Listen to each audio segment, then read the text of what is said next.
بسم الله الرحمن الرحيم.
Afghanistan, ilaha illallah, Muhammad Rasulullah, alayhi salatullah. All the people are dying, they're willing to give every drop of their blood for the freedom to live.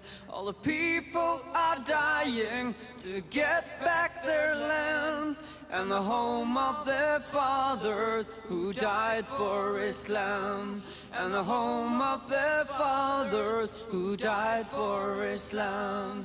Afghanistan, land of Islam, Afghanistan, land of Islam, Afghanistan, land of Islam, Afghanistan, land of Islam, Afghanistan, la ilaha illallah, Muhammad Rasulullah, alayhi salatullah.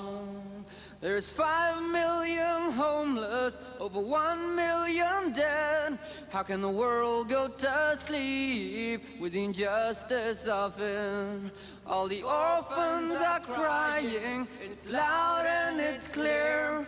For the ones who have hearts, for the ones who can hear. For the ones who have hearts, for the ones who can hear. Afghanistan, land of Islam, Afghanistan, land of Islam, Afghanistan, land of Islam, Afghanistan, land of Islam, Afghanistan, la ilaha illallah, Muhammad Rasulullah, alayhi salatullah. Ya Muslimun, Ya Muslimun, Ya Muslimun, Ya Muslimun. Oh, victory's coming and history will tell, 'cause the disbelieving army is heading for hell. And paradise belongs to the pious and firm. To God we belong, and to Him we return. To God we belong, and to Him we return. Afghanistan, land of Islam, Afghanistan, land of Islam, Afghanistan, land of Islam, Afghanistan, land of Islam, Afghanistan, la ilaha illallah, محمد رسول الله عليه صلاة الله. يا مسلمون يا مسلمون يا مسلمون يا مسلمون يا مسلمون يا مسلمون.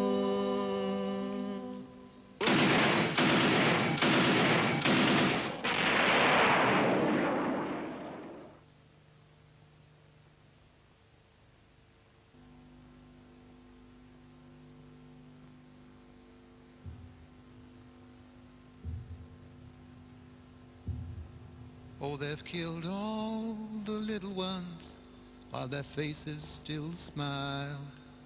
With their guns and the fury, they erase their young lives.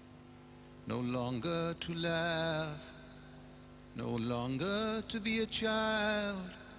Oh, they've killed all the little ones while their faces still smile.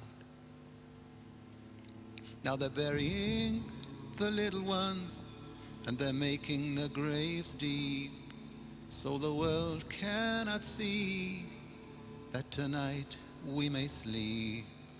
While they wash away the blood, the mothers all weep. Oh, they're burying the little ones, and they're making the graves deep. Oh, they're burying the little ones, and they're making the graves deep. Yet where will the devils go when that day comes, when the angels drag them out to face the little ones? Oh, they've killed all the little ones with their eyes open wide. There was nothing to help them on the day that they died. No bed to run under, no cupboard to hide. Oh, they've killed all the little ones with their eyes open wide. They'll be raising the little ones with no sin to atone. In the light of high heaven, they will sit on tall thrones, where playtime lasts forever and God's mercy never ends. They'll be raising the little ones, and they'll all be best friends. They'll be raising the little ones, and they'll all be best friends.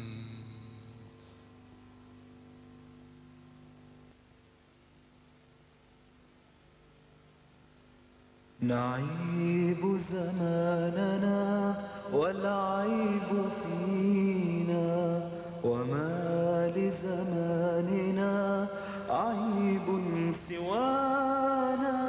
نعيب زماننا والعيب فينا، وما لزماننا عيب سوانا.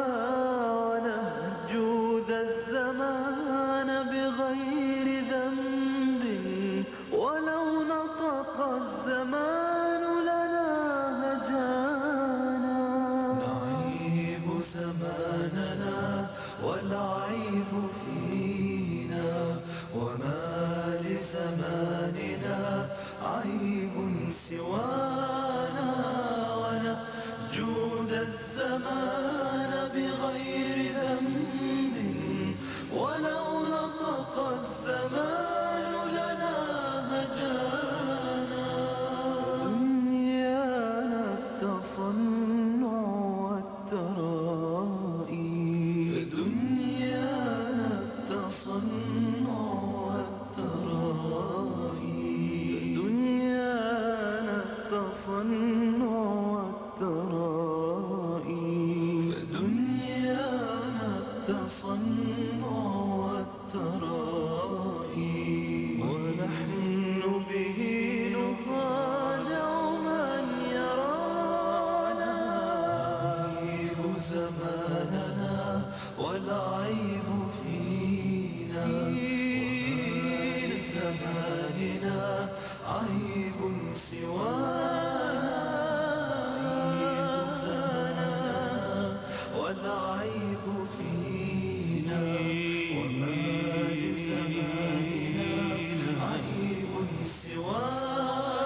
उठ मर्द मुजाहिद बांग बल्ले सलाम है आज पुकारा है उठ मर्द मुजाहिद बांग बल्ले सलाम है आज पुकारा है कश्मीर में बहने रोती है कश्मीर में बहने रोती है कोई जो बोई हमारा है उठ मर्द मुजाहिद बांग बल्ले सलाम है आज पुकारा है कहने को मुस्लिम कहना है अमल में क्या काम क्या यूसुफ ज़ारा बिलाल गोपाल ये हिंदू मुस्लिम नाम क्या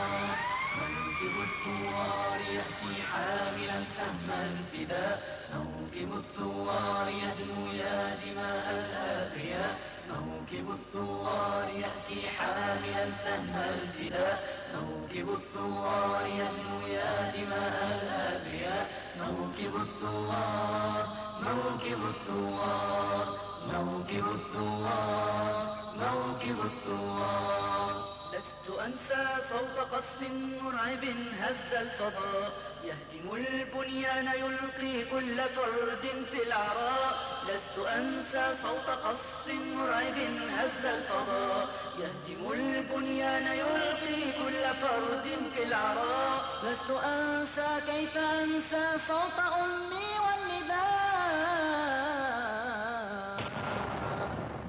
موكب الثوار موكب الثوار موكب الثوار يأتي حاملا سهم الفداء موكب الثوار يدنو يا دماء الأبرياء موكب الثوار يأتي حاملا سهم الفداء موكب الثوار يدنو يا دماء الأبرياء موكب الثوار موكب الثوار موكب الثوار موكب الثوار ظالم كالوفد يمشي حاملا كل الوباء قال إن الكفر يبني مجدكم يا للفلاح ظالم كالوفد يمشي حاملا كل الوباء قال إن الكفر يبني مجدكم يا للفلاح إن نبذ الشرع شؤم بل نذير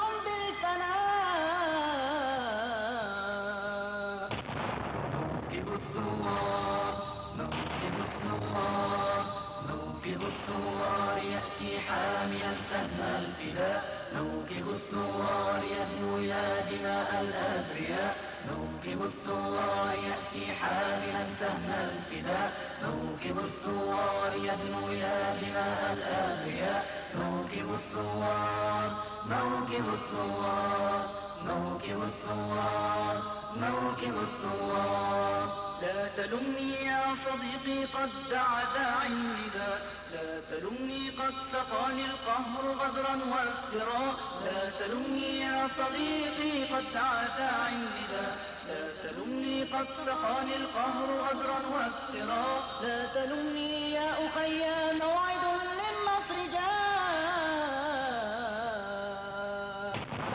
موكب الثوار موكب الثوار موكب الثوار يأتي حاملا سهم الفداء موكب الثوار يدنو يا دماء الأبرياء موكب الثوار يأتي حاملا سهم الفداء موكب الثوار يدنو يا دماء الأبرياء موكب الثوار موكب الثوار موكب الثوار موكب الثوار يا جراحي لا تقولي قد خبا يوم اللقاء أنظر الصبح ينادي داعيا فجر الأباء يا جراحي لا تقولي قد خبا يوم اللقاء أنظر الصبح ينادي داعيا فجر الأباء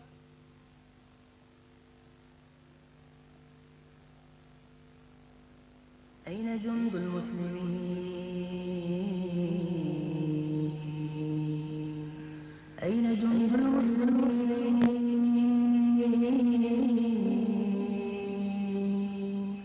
أين هم ما من وحوش حاقدين أين جند المسلمين أين جند المسلمين أين هم ما من وحوش حاقدين أين جند المسلمين أين جند المسلمين أين هم مما نعاني من وحوش حاقدين أين جند المسلمين أين جند المسلمين أين هم مما نعاني من وحوش حاقدين في سرايب دماء تغمر الأرض الفضاء صارخات بالنداء تستثير النائمين في سرايب دماء تغمر الأرض الفضاء صارخات بالنداء تستثير النائمين أين جند المسلمين أين جند المسلمين أين هم مما نعاني من وحوش حاقدين أين جند المسلمين أين جند المسلمين أين هم مما نعاني من وحوش حاقدين لو نظرتم للضحايا في الثرى مثل الشظايا حولهم تلهو المنايا والنصارى يرقصون لو نظرتم للضحايا في الثرى مثل الشظايا حولهم تلهو المنايا والنصارى يرقصون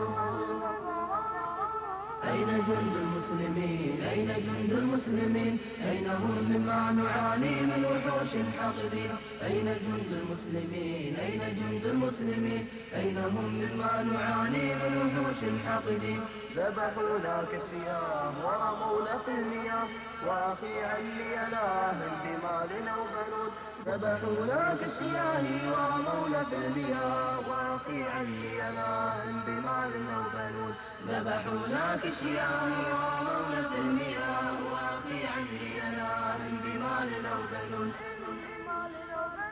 أين جند المسلمين أين جند المسلمين أين هم مما نعاني من وحوش حاقدين أين جند المسلمين أين جند المسلمين أين هم مما نعاني من وحوش حاقدين مسجدي قد هدموه وهلالي كسروه وأبي لم يرحموه رغم أثقال السنين مسجدي قد هدموه وهلالي كسروه وأبي لم يرحموه رغم أثقال السنين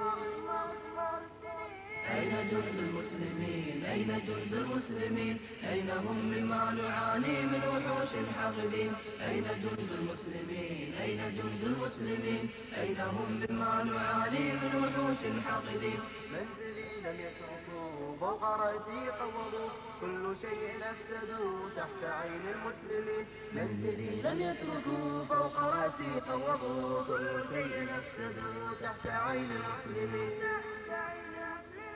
أين جند المسلمين أين جند المسلمين أين هم مما نعاني من وحوش حاقدين أين جند المسلمين أين جند المسلمين أين هم مما نعاني من وحوش حاقدين عرض أفكاري استبيح وصغيري تغريح ودمائي في السفوح تستثير النائمين عرض أفكاري استبيح وصغيري ذبيح ودمائي في السفوح تستثير النائمين عرض أفكاري استبيح وصغيري ذبيح ودمائي في السفوح تستثير النائمين أين جند المسلمين أين جند المسلمين أين هم مما نعاني من وحوش حاقدين أين جند المسلمين أين جند المسلمين أين هم مما نعاني من وحوش حاقدين ابنتي صارت سبية بعدما عاشت بيا ليتني ذقت المنية قبل ما عرض يوم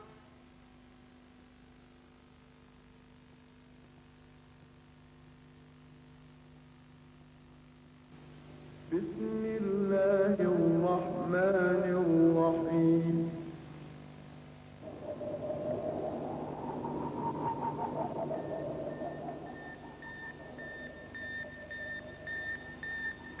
حي على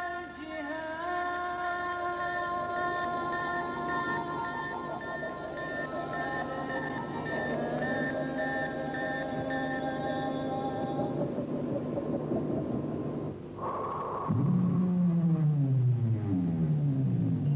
ولئن قتلتم في سبيل الله أو متم لمغفرة من الله ورحمة خير مما يجمعون ولئن متم أو قتلتم لإلى الله تحشرون. صاحب العقيدة السليمة يعرف أنه في أي مكان يأتيه الموت، كما قال سبحانه وتعالى في سورة النساء: أينما تكونوا يدرككم الموت. فهو يعلم أنه لو شاء الله أن تأتينا قذيفة هنا الآن قتلنا جميعا، ولو شاء الله أن تأتينا القذيفة على الخط الأول قتلنا هناك، ولو شاء الله أن نقتل في بيوتنا وداخل غرفة نومنا لقتلنا هناك. فالمجاهد صاحب العقيدة السليمة يعرف أن الموت يأتيه في أي لحظة وقت أن يشاء الله، فهو لا يخاف الموت.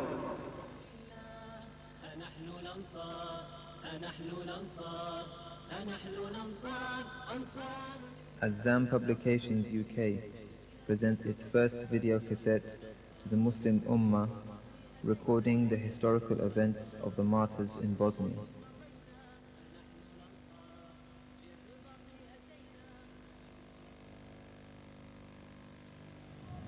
أعوذ بالله من الشيطان الرجيم.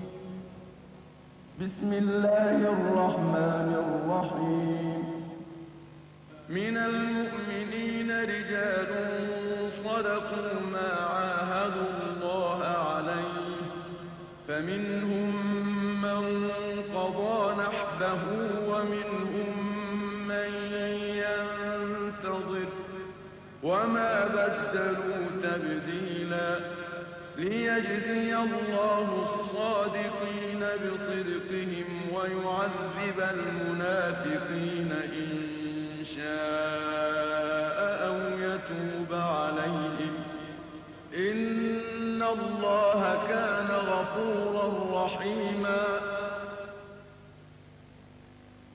يقول الحق جل وعلا: ولئن قتلتم في سبيل الله أو متم لمغفرة من الله ورحمة خير مما يجمعون ولئن متم أو قتلتم لإلى الله تحشرون.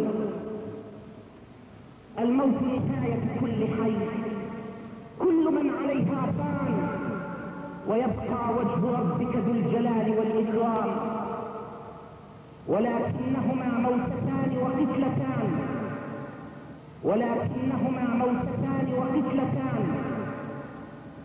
موتة وقتلة فيها المغفرة وفيها الرحمة وفيها خير مما يجمع له الناس ولا بد زائل، وذلك أن يموت العبد أو أن يقتل في سبيل الله سبحانه.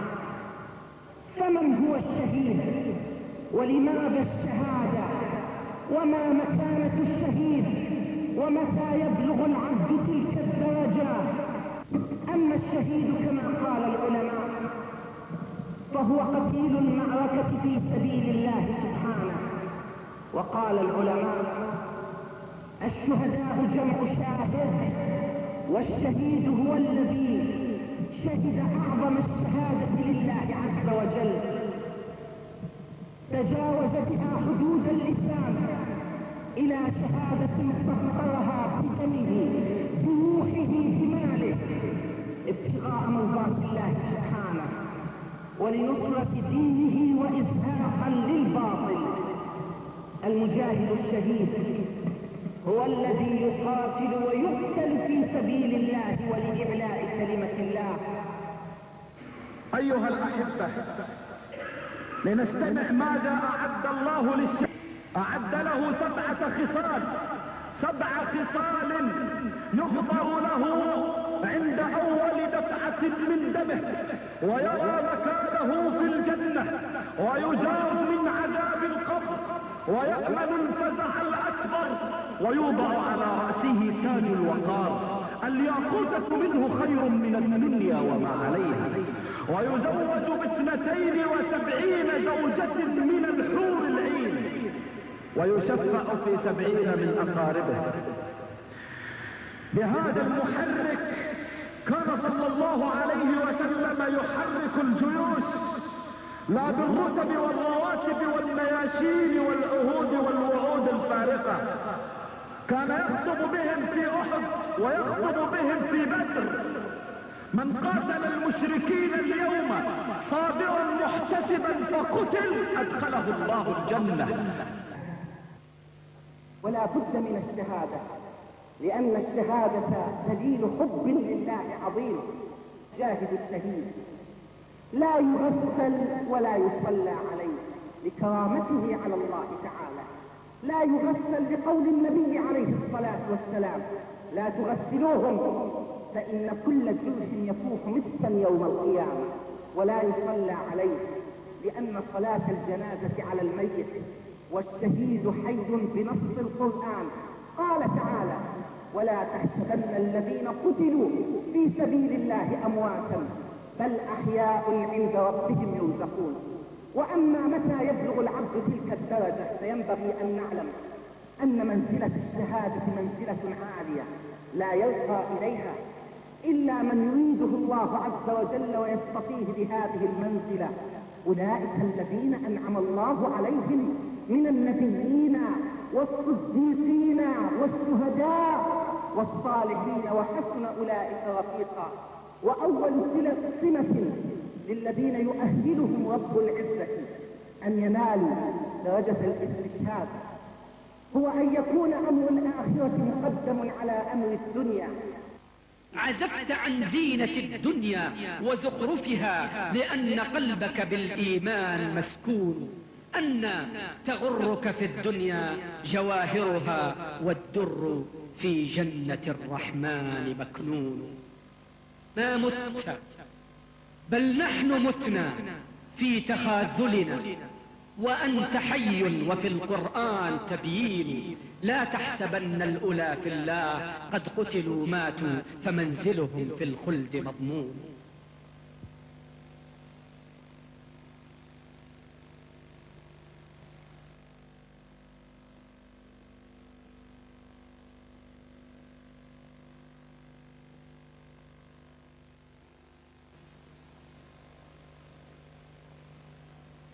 إنها أخت أخرى للأندلس، بلاد حكمها الإسلام 5 قرون، وكانت للمسلمين فيها دولة وصولة وللإسلام جولة، ثم حكمتها الصليبية والشيوعية، واليوم تلاحق البقية الباقية فيها من المسلمين والبقية الباقية فيها من آثار الإسلام. إنها محنة المسلمين في يوغوسلافيا. وكما يقول علماء التاريخ إن أشرف الحروب عبر التاريخ إنما هي حروب العقائدية، لأن الإنسان يحارب عقائديا يعتقد أنه إذا مات يموت شهيد. والذي يحدث في البوسنة والهرسك ليس حربا بين المسلمين والصرب، ولكنه حرب بين الإسلام والنصرانية. وهكذا يجب أن نفهمه، إنها حرب يوقدها الغرب كله ضد العالم الإسلامي. إن مخطط الإبادة النصراني التنصيري الحاقد على المسلمين ما هو إلا امتداد لصفحات التاريخ الأسود النصراني السابقة، وما أشبه الليلة بالبارحة. والمصيبة يا عباد الله أن المسلمين يذبحون ولا نزال في لهونا، وأن المسلمين يشردون ولا نزال في غينا. صدقني أيها المسلم أنه في ليلة العيد، في ثاني العيد، قام الصرب بحملة ضروس شرسة على المسلمين وقتلوا منهم مئات وأراقوا دماءهم، وكانوا يقتلون الآباء أمام أعين أطفالهم، وربما قتلوا النساء وقتلوا الأطفال دون رحمة ولا هوادة، وهدموا البيوت على ما فيها. وحولوا عيد المسلمين عيد الفطر حولوه إلى مأثم ومناحة ومجزرة في قوة الحديد والنار التي يملكون. ذبحت الميليشيات الصربية في مدينة بيالنا 3000 مسلم كلهم من المدنيين، ومدينة بيالنا أول مدينة تسقط بأيدي الصرب. وفي مدينة دروين قتلوا في ليلة واحدة 420 مسلما، وقتلوا في مدينة زورنيف 2000 مسلم، وفي مدينة فوتشا الإسلامية الشهيرة بمساجدها وآثارها الدينية قتلوا 3000 مسلم. ولم تصل معلومات دقيقة من مدن أخرى التي سقطت بأيديهم والقتلى فيها كثيرون. يقتل يوميا أكثر من 1000 مسلم على أرض الجمهورية أيها الإخوة. تلاحق وتطارد الميليشيات الصربية والجيش الاتحادي الأطفال والنساء الفارين من القرى والمدن نتيجة القصف، فإذا أدركوهم قتلوهم بالسكاكين. أما ماذا يفعلون بالنساء المسلمات والحرائر تحدث ولا حرج. أما الفتيات التي أخذن للترفيه عن الجنود الصرب فتقول آخر إحصائية إنهن 10,000 فتاة. لقد كانت أمنية الصرب التلذذ بنساء المسلمات. جانب الاغتصاب فقط 35,000 امرأة التي تم اغتصابها على أيدي قوات الصرب. وفي صحيفة ألمانية اسمها دي كيلز قالت إن قوات حفظ السلام تقوم بالاشتراك مع الصرب باغتصاب المسلمات في قرى البوسنة.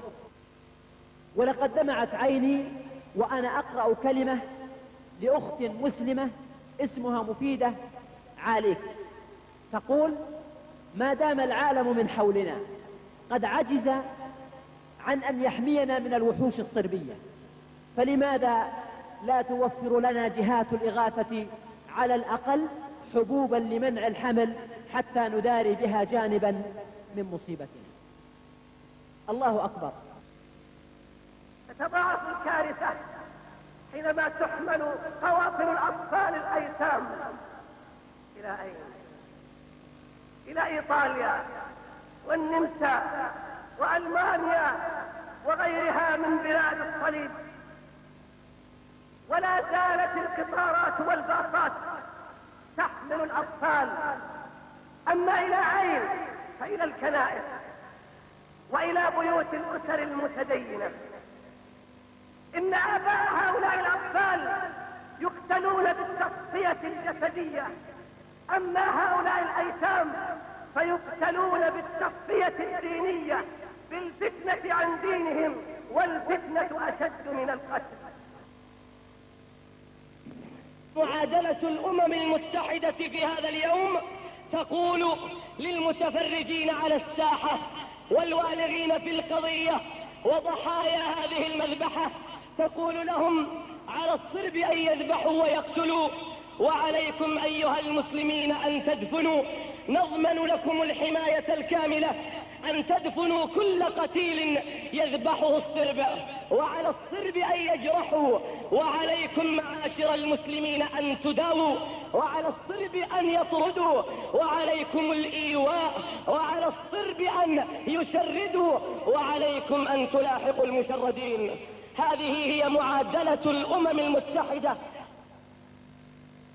عجيب، لقد ساوت الأمم المتحدة بين المسلمين العزل في البوسنة وبين الصرب الذين ورثوا أقوى رابع جيش في العالم، والذين يملكون مئات الطيارات وآلاف الدبابات ومئات الآلاف من الجنود وعشرات الآلاف من القطع.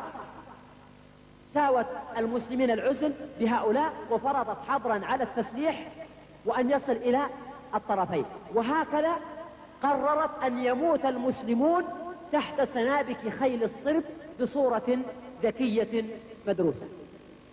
أما الحديث عن تدمير المنازل وهدم المساجد وإحراق المصانع والقنص في الشوارع والقصف العشوائي والحرائق المتواصلة فحدث ولا حرج. فوا حسرتاه كم مساجد حولت وكانت إلى البيت الحرام شطورها، ووا أسفا كم من مآذن أوحشت وقد كان معتاد الأذان يزورها، وكم من لسان كان فيها مرتل وحفل بختم الذكر تمضي شهورها. أيها الشاعر صفق للهوى للقوانين التي ترتجل، لا تقل شيئا عن الصومال أو عن ألوف اللاجئين ارتحلوا، عن ضحايا الصرب، عن دائرة للمآسي لم تزل تكتمل، عن رؤى كشمير، عن برما التي جرحها الغائر لا يندمل. ما الذي يعنيك من أمرهم؟ أكلوا مثلك أم لم يأكلوا؟ صرخات المسلمين في البوسنة والهرسك تنادي كل مسلم في قلبه لا إله إلا الله محمد رسول الله، وتقول له: أين أنتم يا مسلمون؟ عدوي مستبد وجمعكم في سبات. أين ملياركم؟ أما فيه 1000 يعلنون الدخول في غمرات. قد سمعنا عن الملايين ترمى كل ليل في مسرح الراقصات. قد سمعنا عن العتاد لديكم وقرأنا عن صفقة الطائرات. قد سمعنا عن المحيطات تشكو وتعاني من وطأة الناقلات. أين أنتم؟ أما ترون بحارا من دمائي تسيل في طرقاتي؟ أين أنتم؟ أما ترون صليبا يشعل النار في وجوه الدعاة؟ أنقذوني، فإن أبيتم فقولوا أي شيء يقال عن مأساتي. أسمعوني يا قوم صوت احتجاج، حققوا للأقل من أمنياتي. وإذا لم فأسرعوا لأراكم وتروني في لجة السكرات. لقنوني شهادة عند موتي إن عجزتم أن تطفئوا حسراتي. شيعوني إلى القبور إذا لم تستطيعوا أن تجبروا عثراتي. ذاك ما أبتغيه منكم، فإن لم تفعلوا فاهنأوا بصفو الحياة ودعوني أواجه الموت وحدي، فحياتي أعز منها مماتي.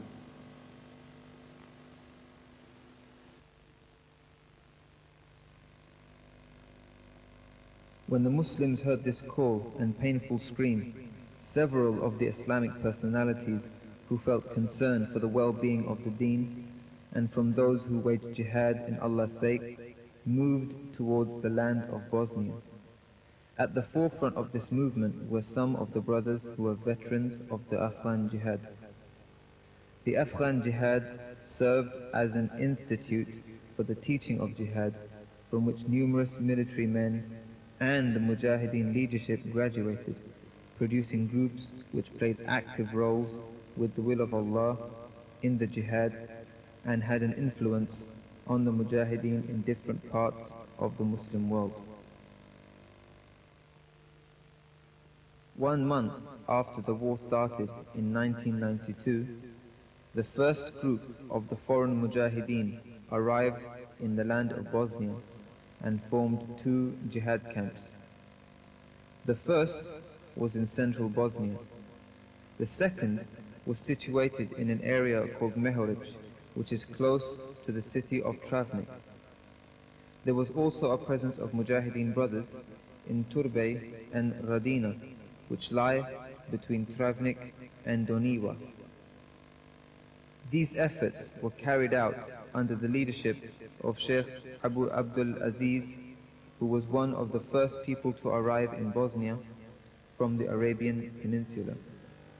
There he met the Mujahid Sheikh Anwar Sha'aban, and together they agreed on the importance of initiating and carrying out jihad efforts in Bosnia to give victory to the Muslims and repel the enemy aggressors.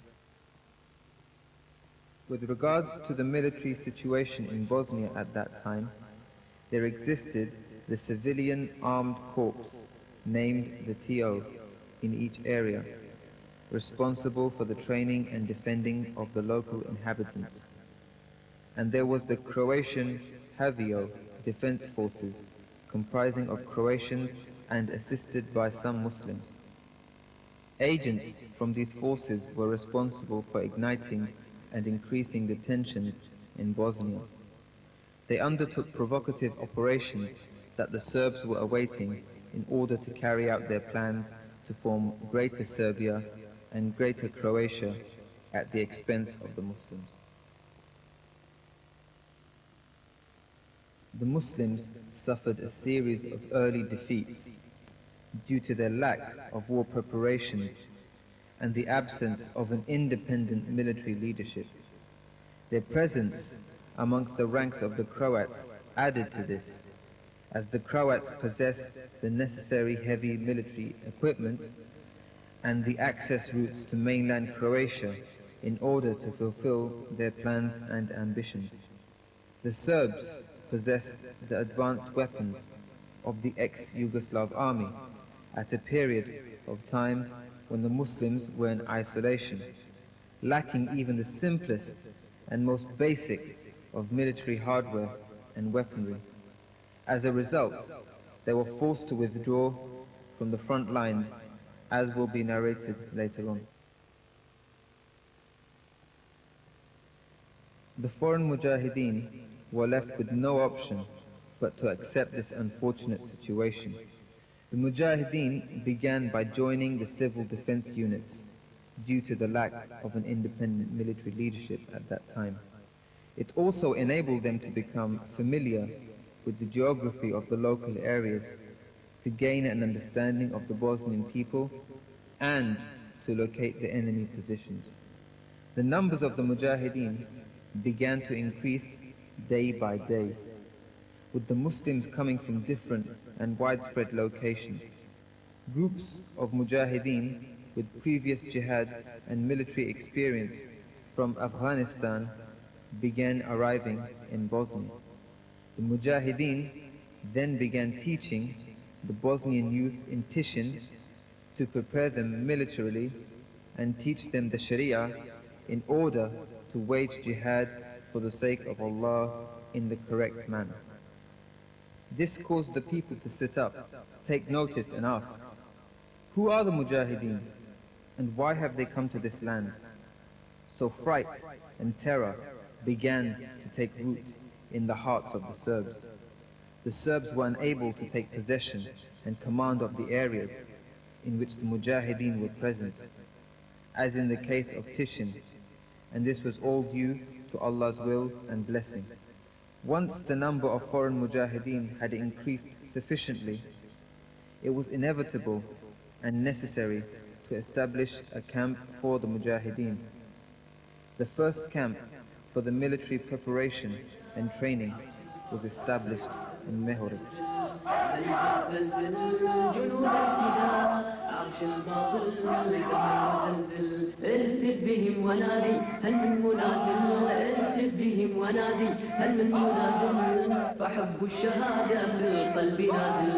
فحب الشهادة في القلب نازل أين المنازل أين المنازل فنحن جنود أبطال بواسل أين المنازل أين المنازل فنحن جنود أبطال بواسل لا نخشى الردى لا لا لا نخشى العداء لا نخشى الردى لا لا لا نخشى العداء فحب الشهادة في القلب نازل فحب الشهادة في القلب نازل زلزل زلزل جنود الفداء عرش الباطل دمر وزلزل زلزل زلزل جنود الفداء عرش الباطل دمر وزلزل اهتف بهم ونادي هل من منازل اهتف بهم ونادي هل من منازل فحب الشهادة في القلب نازل فحب الشهادة في القلب نازل همة مجاهدنا لا تعرف الملل لا ترتضي الذل لا تعرف الكسل همة مجاهدنا لا تعرف الملل لا ترتضي الذل لا تعرف الكسل لا نخشى الردى لا لا لا نخشى العداء لا نخشى الردى لا لا لا نخشى العداء فحب الشهادة في القلب نازل فحب الشهادة في القلب نازل زلزل زلزل جنود الفداء عرش الباطل دمر وزلزل زلزل زلزل جنود الفداء عرش الباطل دمر دمر وزلزل اهتف بهم ونادي هل من منازل اهتف بهم ونادي هل من منازل فحب الشهادة في القلب نازل. In August 1992, there was a vicious Serb offensive against the Muslims in Tishin. The Serb objective was to take control of Tishin and gain access to central Bosnia. The Mujahideen played a prominent role with the help of Allah in repelling this Serb offensive. The Bosnian TO forces participated in repelling the offensive, and there were heavy Serb casualties, despite an inequality in the weaponry and military preparations of the two sides. As a result of the heavy Serb shelling, some of the TO units left their positions. This led to the Mujahideen feeling frustrated and losing their confidence in the Bosnian forces due to their observations of numerous defeats and withdrawals amongst their ranks. As a result, several of the foreign Mujahideen decided to go back to their countries. The patient ones remained, hoping for the reward of Allah subhanahu wa ta'ala, and they continued patience through the difficulties and times of tribulation, all for the sake of Allah. During this period, Sheikh Abu Abdul Aziz, the leader of the Mujahideen in Bosnia, started to openly discuss the long-term effects of the Bosnia crisis and its importance due to its situation in the heart of Europe. He began to relate the news of the jihad and the Mujahideen in Bosnia to the rest of the world. The prominent Islamic scholars in the world then began to give sermons and lectures on this issue. At the forefront of them were Sheikh Salman al-Awda and Sheikh Abdul Majid Zindani, may Allah preserve them, and other scholars for whom the issue of jihad has a high importance. Sheikh Umar Abdul Rahman, Sheikh Umar bin Ahmed Saif, and Sheikh Abu Talal al-Qasimi. Numerous young men from different Muslim countries prepared themselves and began to leave for the jihad in Bosnia. Allah subhanahu wa ta'ala willed for a driving force for the jihad issue to arise in Europe due to the many efforts of the callers to Islam. At the head of them was Sheikh Anwar Sha'ban, may Allah have mercy on him, who established summer training camps.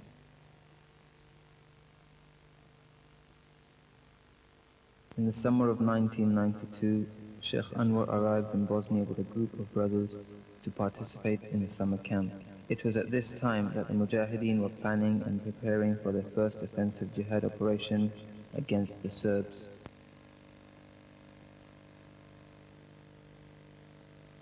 Allahu Akbar!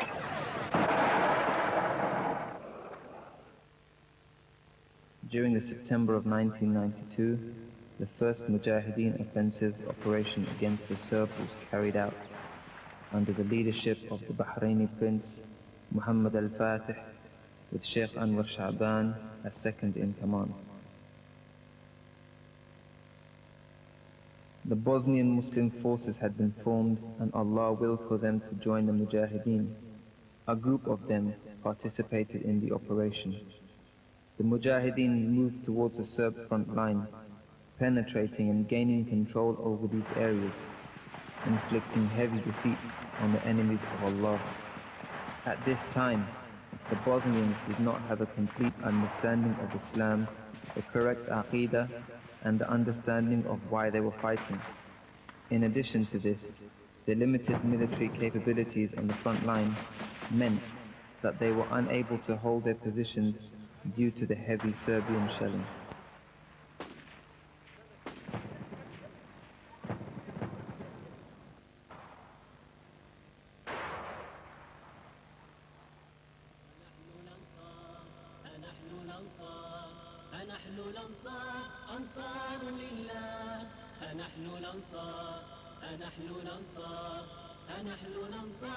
أنصار لله للجهاد مضينا فنحن الأنصار للرباط أتينا فنحن ننصار للجهاد مضينا فنحن ننصار للرباط أتينا. Muhammad al-Fatih al-Bahraini came from Bahrain to the land of jihad in Bosnia after he had abandoned the world with all its attractions.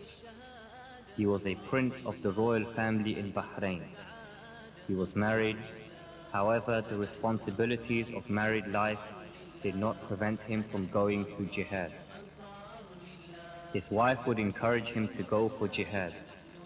He was also convinced of the need to go to the land of Bosnia by a dream in which he was being called to jihad in the mountains of the Balkans. At this time, he did not know what the Balkans were. Once his dream had been interpreted, and he was informed that the Balkan mountains were in Bosnia-Herzegovina, he answered the call to jihad and made his way to the Balkans. Fatih had participated in the jihad of Afghanistan, where he gained a high level of military experience. Brother Abu Sakhar from Egypt, who lived with Al-Fatih, says of him, الذي رأيته في هذا الرجل أنه يذكرنا بالصحابة الكرام من حسن الخلق والمعاملة الطيبة مع الآخرين، وبالرغم من أنه كان يمتاز بالهدوء إلا أنه كان رجلا عسكريا حازما، فكنا نرى فيه قول الله تعالى: أشداء على الكفار رحماء بينهم. فأما عن كيفية مقتل الفاتح فقد كنت واحدا ضمن مجموعته التي كان يقودها، وفي طريقنا قبل الاقتحام أوصانا الفاتح بأنه إذا قتل يتولى القيادة من بعده أبو أنس الجداوي، وإذا قتل أنس يتولى القيادة أبو شريف المصري. وقبل خنادق الصرب بعدة أمتار تقدم الفاتح بسلاحه وفتح الله علينا أول خندق الصرب. فعندما وصلت إلى الخندق الذي كان فيه الفاتح فسمعت صوتا بداخلي، فإذا بي أرى الفاتح يلفظ أنفاسه الأخيرة بعد أن أصيب بطلقة قناص في رأسه كانت فيها منيته، فمشت فشممت منه رائحة طيبة.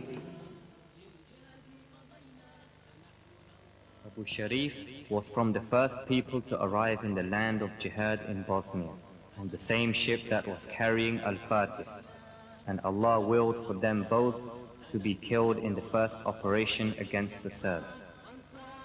Abu Sharif had participated in the Afghan jihad. Then he moved to a European country. Upon hearing of the tragedy that had befallen the Muslims in Bosnia, he answered the call of his Lord.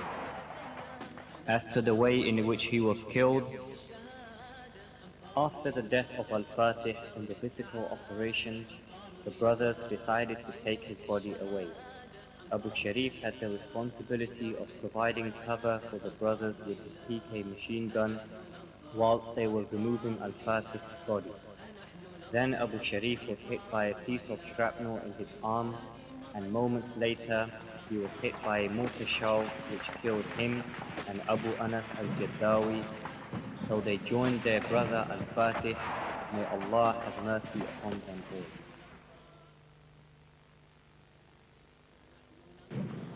This story reminds us of the poet's saying, whoever's death is written in a certain land, then he will not die in a land other than it. He graduated from the Afghan jihad after fulfilling his duty there. He then arrived in Bosnia in order to help his Muslim brothers gain victory. He was renowned for his cheerfulness, his pleasant character, and his jokes that did not exceed the limits of the Sharia. All the brothers loved him.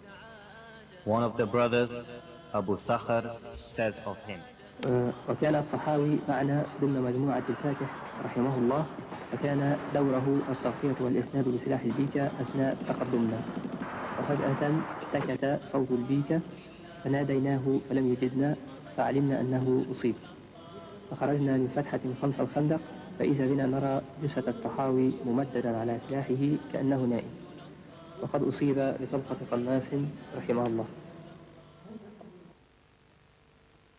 He participated in the jihad of Afghanistan, but was not bestowed with the honor of martyrdom there. So Allah willed for him to join the caravan of martyrs in the lands of Bosnia, after receiving a direct hit from a piece of shrapnel in his face, which resulted in his immediate death. We consider him from the shuhada with the will of Allah. In addition to the prominent role played by the Arabs in the Bosnian jihad, the non-Arabs also had a key role in the jihad. In this operation, Abdullah from Albania and Abdul Majid from Turkey were also killed. They came from their respective countries to participate with the Muslims in their jihad against the enemies of Allah. We ask Allah to accept them both from the shuhada.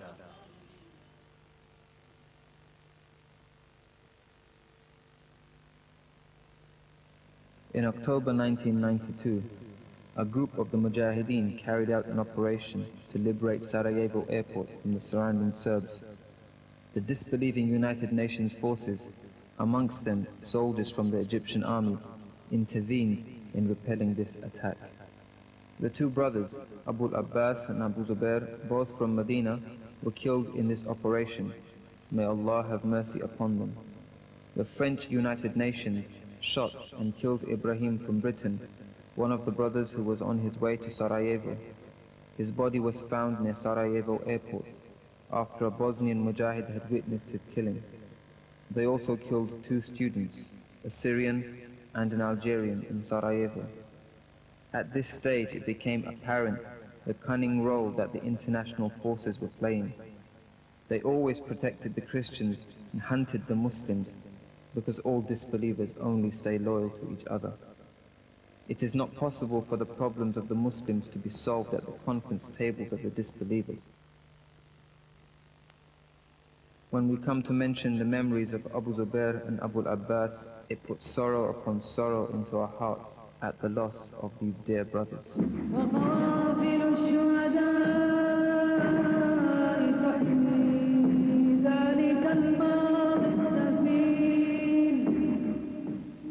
والحق أقوى من صديد البغي والمتكبرين وجهادنا يمضي على رغم الطغاة الحاقدين. أبا الزبير فديتها من كنية نقلت إلي رؤى الزمان المخصب.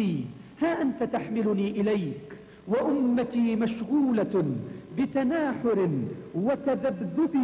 لو أن أمتنا أقامت دينها وتعلقت بكتابها لم تغلبي. لو أن أمتنا أقامت دينها وتعلقت بكتابها لم تغلبي، لكنها ركبت طواحين الهوى فاثاقلت للأرض بعد توثبي. يا ويحها من أمة منكوبة لولا الجنوح عن الهدى لم تنكبي. عذرا أبا العباس فقدك موجع،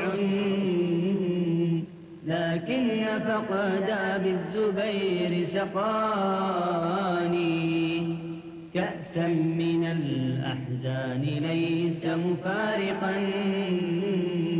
قلبي وقد غشى على وجداني. وسألت عنك فما وجدت سوى أب يدعو وأم دمعها لم ينضب. لله أمك كم طوت أيامها مشغولة بتوجس وترقب، تخشى وترجو فهي بين رجائها والخوف. نحمد الله وسجدنا لله شكرا على هذه الشهادة، لأنه ما كان يتمنى ولا كان يقول لي إلا ادعوا لي أن لا أكون أسيرا، بس فادعوا لي بالشهادة. والحمد لله حيث بلغوا من نيته. تاريخنا دليل وديننا أجل، وكم نمت علانا من ماجد بطل. كانت تعود يوما أيامنا الأول بالحق لا نضام، وديننا الإسلام حبوا ولا تناموا. تطعكم الأيام كالمجد والليالي بين الورى دول، وهل يحيط حي بما طوى الأزل. يلاقون الحدائد بالحديد من العزمات تبرق بالرعود، وكيف يهاب من عشق المنايا وعاينها جهارا من وعيد. لقد زرع العدا قصفا ورجما، ترى الأفضال في لؤم حفور، فكل قتيفة قتلت بريئا من الأطفال في عمر الورود، ستنبت بعدها أشواك ثار وجيلا رافضا ذل القيود. مضى الأبطال شبانا وشيبا كما يمضي الودود إلى الودود، إلى الجنات والجنات دار بها نزل ومأوى للشهيد، وأعجب من تشوق لعزم تشوقهم إلى الله المجيد. Operation Belizna took place on the 7th of November 1992. The Muslims recaptured Mount Belizna that overlooked the area of Zavidovic. The Serb forces had been entrenched on this mountain, from where they shelled the town day and night. Due to the strategic nature of this mountain, the Serbs fought hard to recapture it, but eventually it was in the hands of the Muslims. As events progressed, the Serbs continued to shell the Muslim towns and villages in a barbaric manner until the Muslim city of Yayitsa fell to the Serbs in November of 1992 as a result of a clear betrayal by the Croats.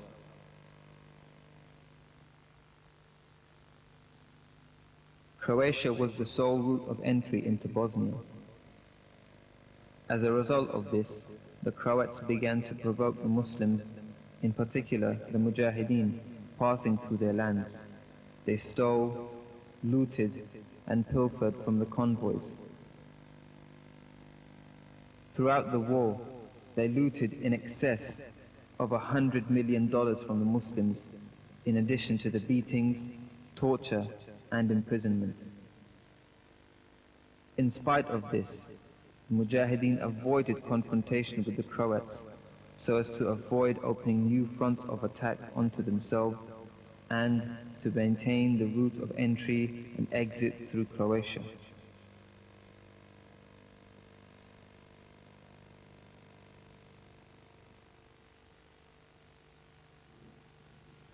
On the 29th of December 1992, the second Visoko operation was carried out under the command of the Egyptian Abu Talha.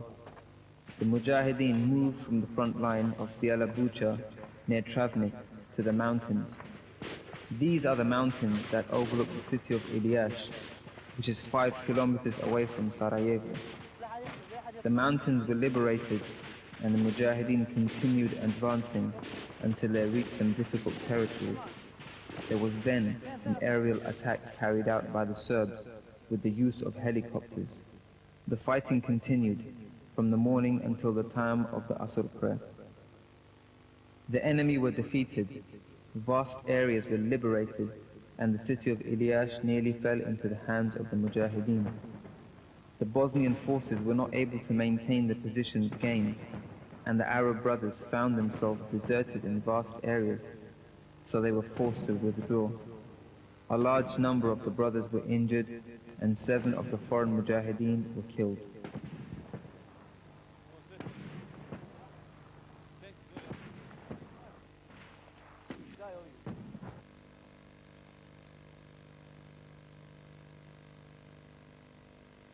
للشهادة أنصار لله، لدرب السعادة أنصار لله، لنيل الشهادة أنصار لله، لدرب السعادة أنصار لله، فنحن الأنصار أنصار لله، فنحن الأنصار أنصار لله، أتينا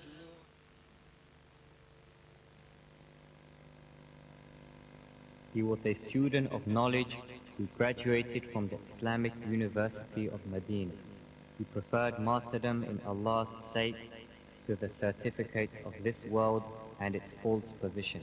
He left his studies to carry out jihad in the land of the Balkans to implement what he had learned.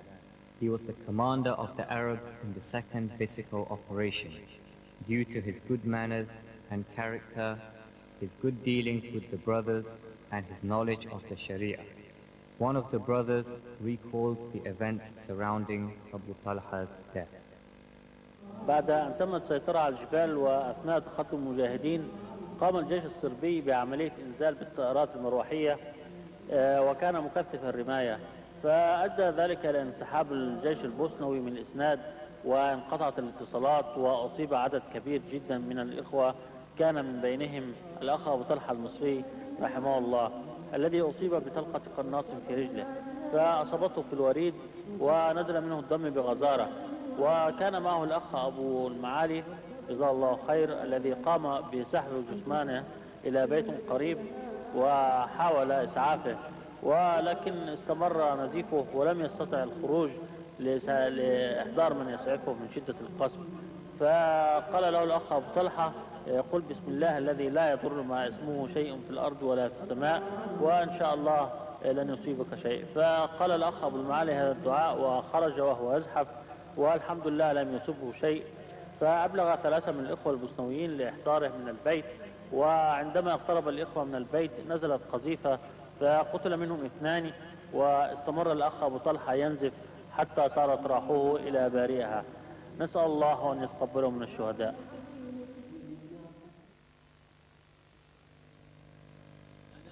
Abu Mahmud al-Falastini personifies the saying of the poet, I will sacrifice my soul, I will throw myself towards death.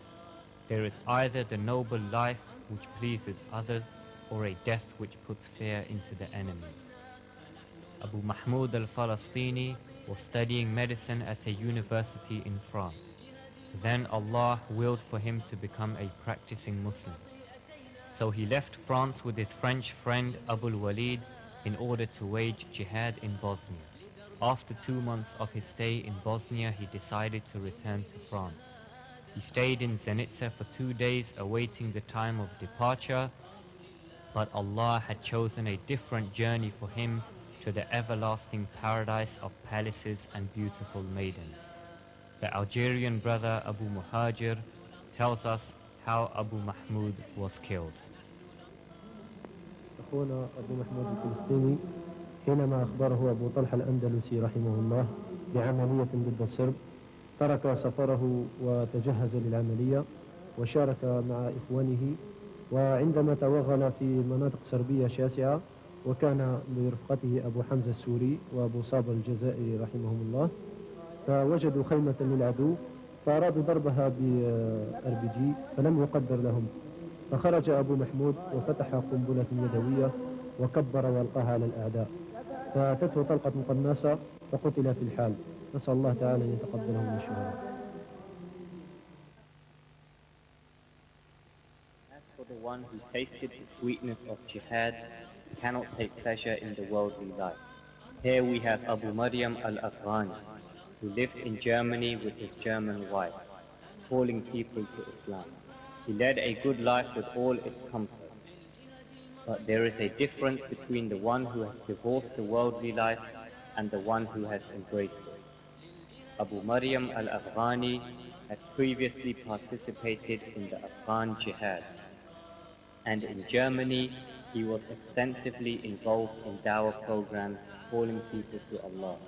When Abu Maryam decided to return to jihad, his parents stood in the way. So his wife spoke to his parents, convincing them about the importance of his going to jihad in Bosnia. This reminds us of some of the wives of the noble companions of the Prophet ﷺ who encouraged their husbands to go for jihad. So Abu Maryam traveled to Bosnia together with his best friend and companion Abu Hudayfa al-Afghani, who was also his work colleague. Allah subhanahu wa ta'ala bestowed the two of them with acts in his obedience, recitation of the Quran, beautiful characters, and eagerness in the service of their fellow mujahideen. Abu Maryam used to clean the toilets and wash the dishes in times of extreme cold. His guarding of the front lines was his preparation for the second physical operation. And so Abu Hudayfa asked the permission of his commander to participate in this operation with Abu Maryam. And in the beginning of the operation, Abu Maryam was killed. It was only a few moments later that his brother Abu Hudayfa joined him. How many are the people that seek fame and wealth today? And what of someone who has left all of that in pursuit of Allah's pleasure? Abu al-Harith was a famous football player in Bahrain. A lot of the youth today yearn to attain this level of fame. He left his football career behind him and went to Afghanistan to take part in the jihad, seeking to die in the path of Allah. He then went to participate in the jihad in Bosnia. He had devoted his heart and his soul to the worship of Allah, and he set a good example with his manners in manhood. He was always seen reading the Quran, serving his brothers, or guarding the front line. He was characterized by a smile that never left his face, and a level of patience such that he never became angry at his brothers. He personified the saying of the Prophet ﷺ, "A smile to your brother is a form of charity." A few days before the operation, Abu al-Harith was seen to take great care of himself, and he wore his best clothes as if he knew he had an appointment with the beautiful women of paradise. When the battle had reached its most intense stage and the souls of the martyrs had been raised, Abu al-Harith found Abu Maryam spread on the ground, his soul having been raised. He kissed him and said, "O Allah, join us with him." He advanced towards the enemy from an area providing little cover, and whilst he was crawling on the ground, he was hit by a sniper bullet, and he surrendered his soul to his Lord. The land of the Ottomans was not left out from sending volunteers of its youth to participate in jihad for Allah's sake. This response from the Turks is to be expected, since Turkey was the capital of the last Islamic caliphate. Imran al-Turki went to Bosnia to fight the enemies of Allah. He was 27 years old, of Turkish origin, and was living in America. He undertook the necessary military training, and after 2 months, he had the intention to return to America with a young orphan child who he wanted to adopt. He stayed with his Palestinian brother Abu Muhammad in Zenitsa, awaiting his time of departure. When news of the high alert situation reached him, he preferred to stay than to travel, and he answered the call so that he could meet his Lord and be free from the suffering and pressures of this world, and to be free from living amongst the disbelievers in America. فنحن الأنصار فنحن الأنصار فنحن الأنصار أنصار لله فنحن الأنصار فنحن الأنصار فنحن الأنصار أنصار لله للجهاد مضينا فنحن الأنصار. At the beginning of 1993, Sheikh Abu Abdul Aziz was forced to leave Bosnia to explain the situation to the scholars and to collect donations to assist the Mujahideen. The leadership of the Mujahideen was handed over to Wahyuddin the Egyptian. After Abu Abdul Aziz's departure, the Croats cut the routes used by the Muslims and those used in particular by the Mujahideen. They captured numerous Mujahideen who had ventured into hostile territory. From amongst those captured were Abu Ma'iz and Abu Ali the Kuwaiti. They also killed Abu Sahar, may Allah have mercy upon him, and threw his body onto the roadside. This was the last straw, and the Mujahideen then began preparing and plotting to confront the Croats, the enemies of Allah.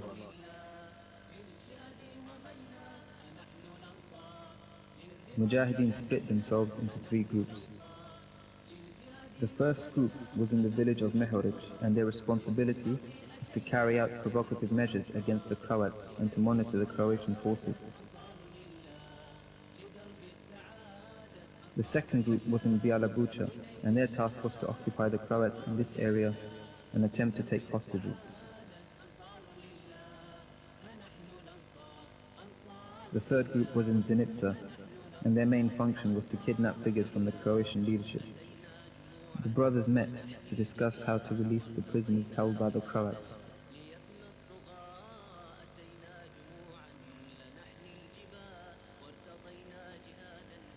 The issue was discussed with the Bosnian Muslim forces, but there was no response. They also raised the issue with the UN, but they were not interested, because they are not interested in the affairs of the Muslims.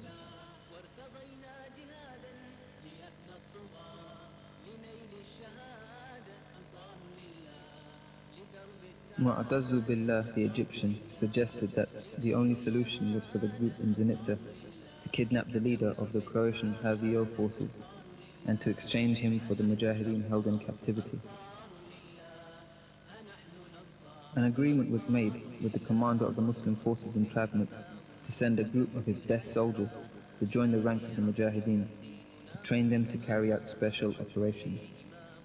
Mu'tazu Billah needed a special camp for this objective, so a new stage of rigorous training commenced, with particular attention being paid to matters relating to the sound and correct understanding of fighting in the path of Allah. جهادي عظيم ديننا قد سما لنيل الشهادة أنصار لله لدرب السعادة أنصار لله لنيل الشهادة أنصار لله لدرب السعادة أنصار لله. النار بدارك هبت فتقدم يا حاميها ورياح الجنة هبت فهنيئا يا باغيها. النار بدارك هبت فتقدم يا حاميها ورياح الجنة هبت فهنيئا يا باغيها. من يطفئ تلك النار من يقهر ليل العار من يحمي شرف الدار والفاجر يعبث فيها.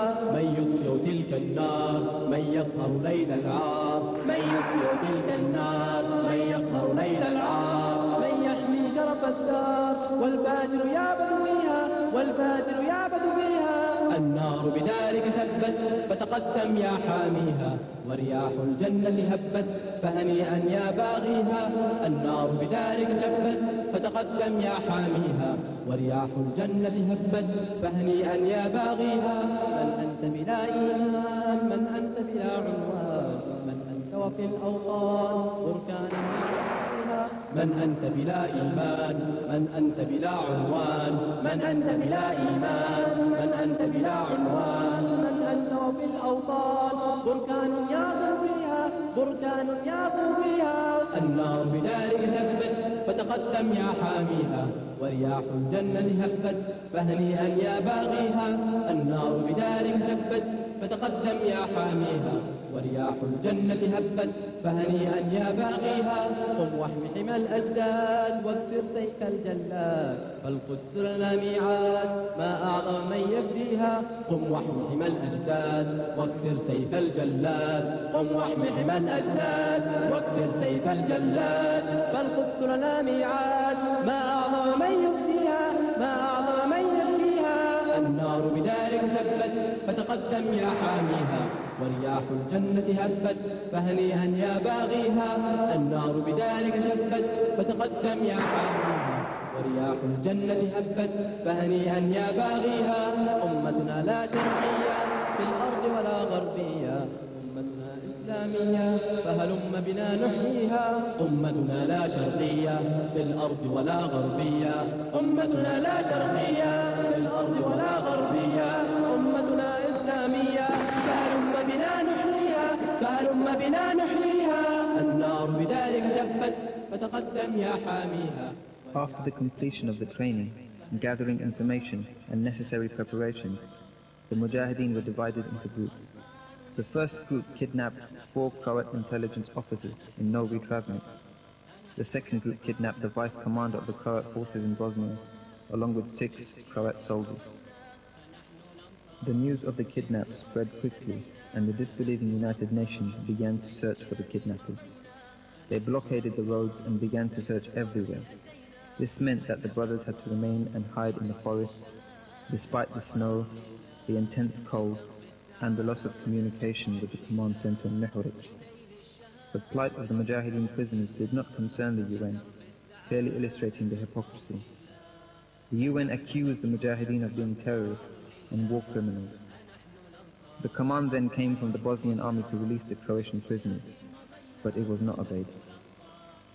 The next day, whilst the commander of the Croatian forces was driving to work in Zenica, the Mujahideen blocked off his route from in front and behind him, with the objective of taking him and those with him as prisoners. But his personal bodyguard started firing at the Mujahideen. The Mujahideen sprayed the car with gunfire, killing everyone inside with the exception of one person. And here Allah's will was demonstrated in that the Croat commander remained alive and what was written by Allah happened. لنحمي الجباه وارتضينا جهادا ليفنى الطغاة أتينا جموعا لنحمي الجباه وارتضينا جهادا ليفنى الطغاة أتينا جموعا لنحمي الجباه وارتضينا جهادا ليفنى الطغاة أتينا جموعا لنحمي الجباه وارتضينا جهادا ليفنى الطغاة لنيل الشهادة أنصار لله لدرب السعادة أنصار لله لنيل الشهادة أنصار لله لدرب السعادة أنصار لله.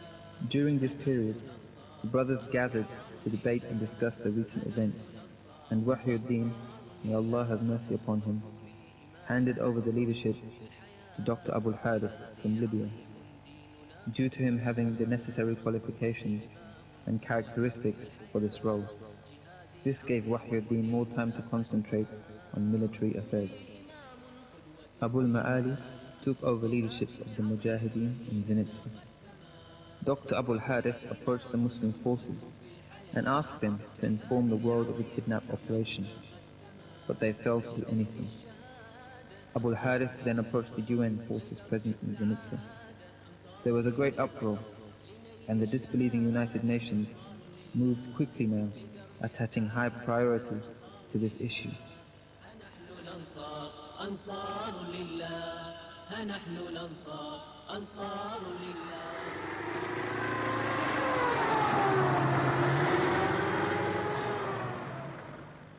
Negotiations then took place concerning a prisoner exchange under the supervision of Wahyuddin and Abul Ma'ali in the ranks of the Mujahideen.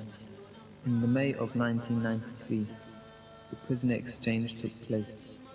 It was a historical event which will never be forgotten, and the brothers being released from the Croatian prisons and their feet touching the land of jihad once again, the brothers prostrated to Allah upon their release, thanking Allah.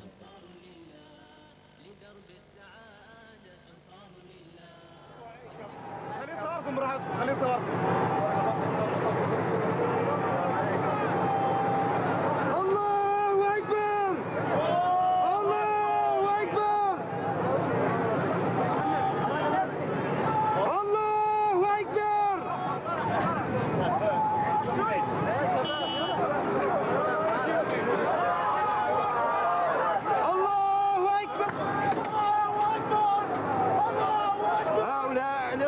باقي من الأسف.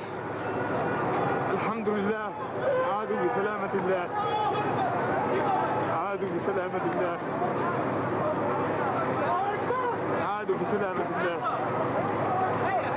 عادوا بسلامة الله. هاي الأسوأ يسجدون شكر لله، يسجدون الله ووفقهم. الله أكبر، الله أكبر، والعزة لله. هذا نصر الله.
After the prisoner exchange, the Croats declared open war against the Muslims in Bosnia, and in particular the Mujahideen. They took control of the mountains in the Mehoric area and blocked off the main roads under their control, such as the Zenica-Travnik road. They were preparing to capture the towns of Zenica and Travnik to surround the Mujahideen. This period was one of the most difficult periods for the Mujahideen in the war, with loss of communication between the groups in Mehoric, Zenica and Travnik. This led to the Mujahideen not receiving any news or help. It therefore became necessary to open new routes into Travnik, so the Mujahideen attacked and captured the Croatian village of Milatic, near Mehoric, killing all the fighters and taking the women and children as prisoners to be handed to the Bosnian army. They also blew up the bridges connecting the Croatian villages to each other in order to isolate them, as preparation before the capture of the village of Guča, which is a historically significant village to the Croats. This is due to the presence of the large church in Guča, where delegations used to come from all over Europe to take part in wild parties and to offer the Croatians monetary assistance in their fight against the Muslims.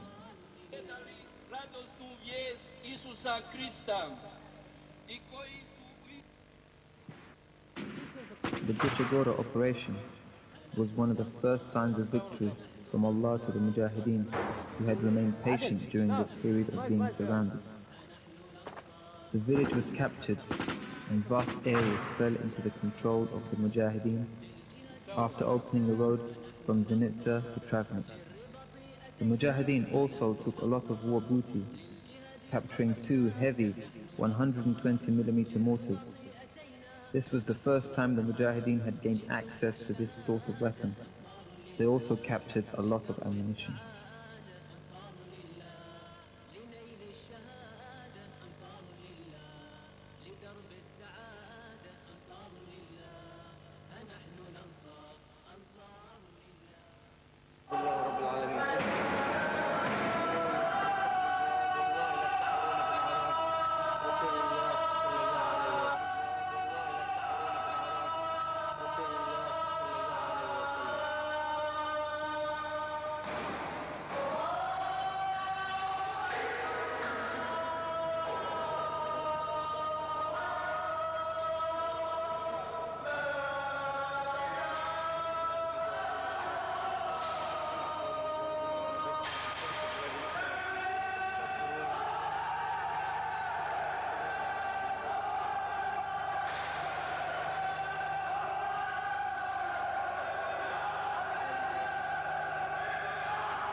After capturing Guchagora, the Mujahideen advanced to capture a fortified mountainous area under the leadership of Hussam ad-Din, may Allah have mercy upon him, in order to capture the town of Vitek.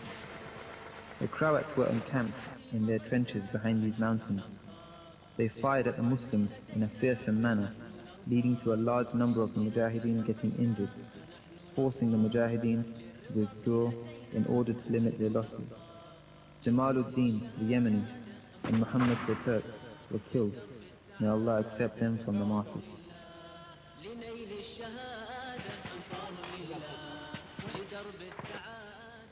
The Messenger of Allah sallallahu alaihi wasallam said, Paradise has 100 grades which Allah has reserved for the Mujahideen who fight in His cause. And the distance between each of the two grades is like the distance between the heavens and the earth. The land of Yemen sent some of its precious sons to perform jihad for the sake of Allah. The lands of jihad in Afghanistan and Kashmir saw many martyrs originating from Yemen.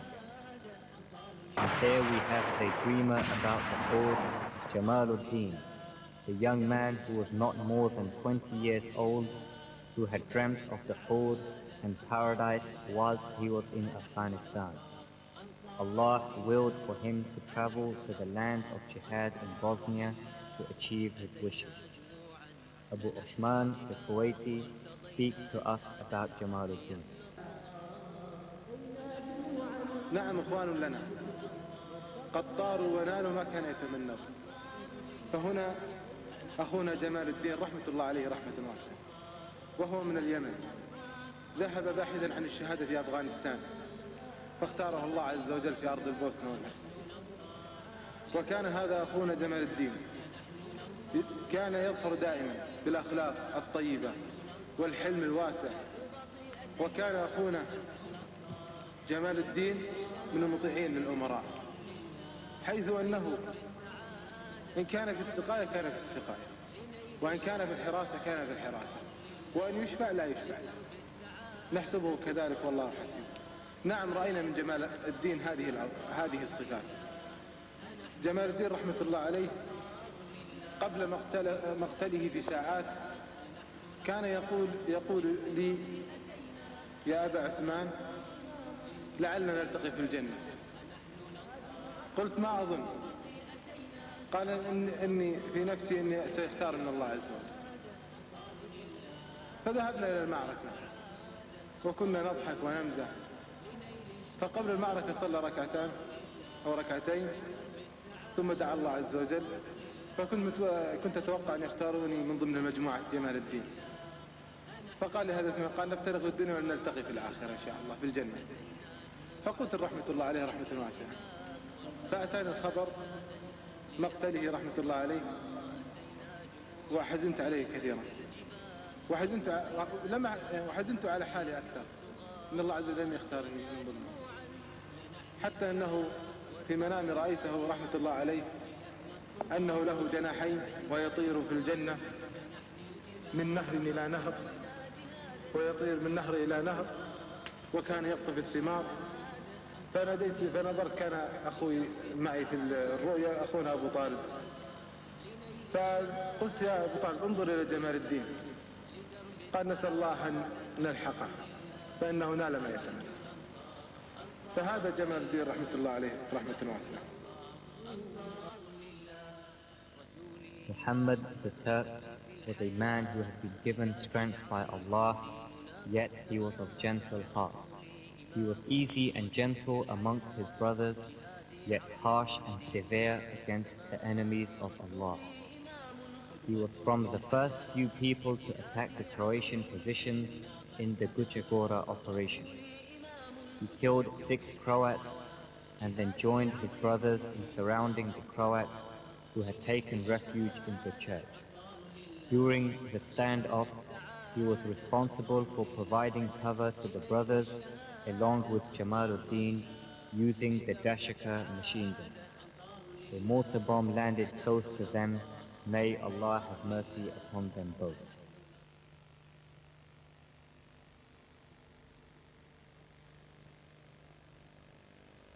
Mujahideen leadership got together to establish the reasons to the defeats and withdrawals. They found that the main reason was the lack of correct and sound Islamic belief amongst the members of the Bosnian army. In addition to this, there were traitors amongst the ranks of the army, a lack of good military planning, and chaotic organization during operations.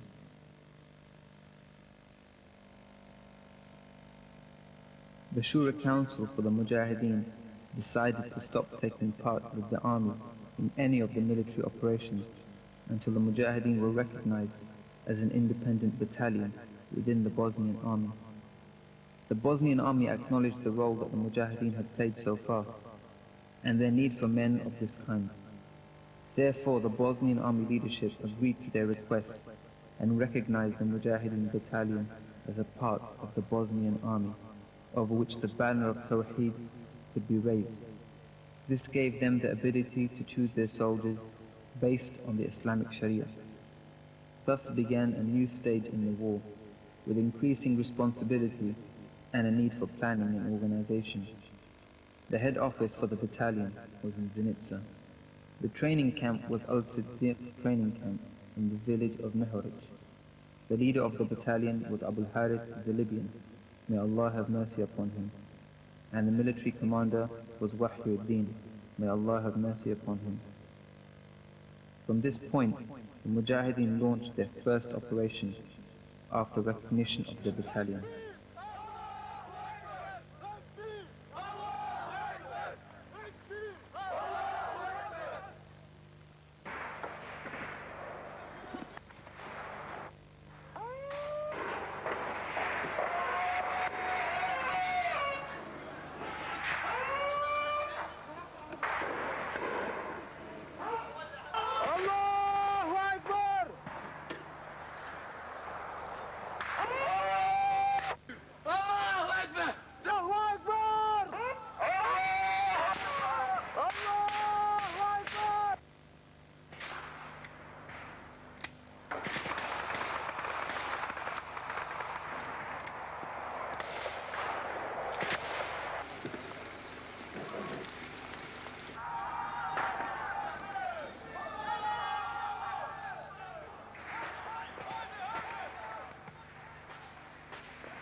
This operation occurred in the summer of 1993 under the leadership of Wahyuddin in the mountains surrounding the town of Vitez, which is inhabited by the Croats and is close to the town of Novi Travnik. Allah subhanahu wa ta'ala enabled the Mujahideen to capture this area, and they killed approximately 40 Croats. From the Mujahideen, Abu Ali the Kuwaiti and the Bosnian brother Itamdu were killed.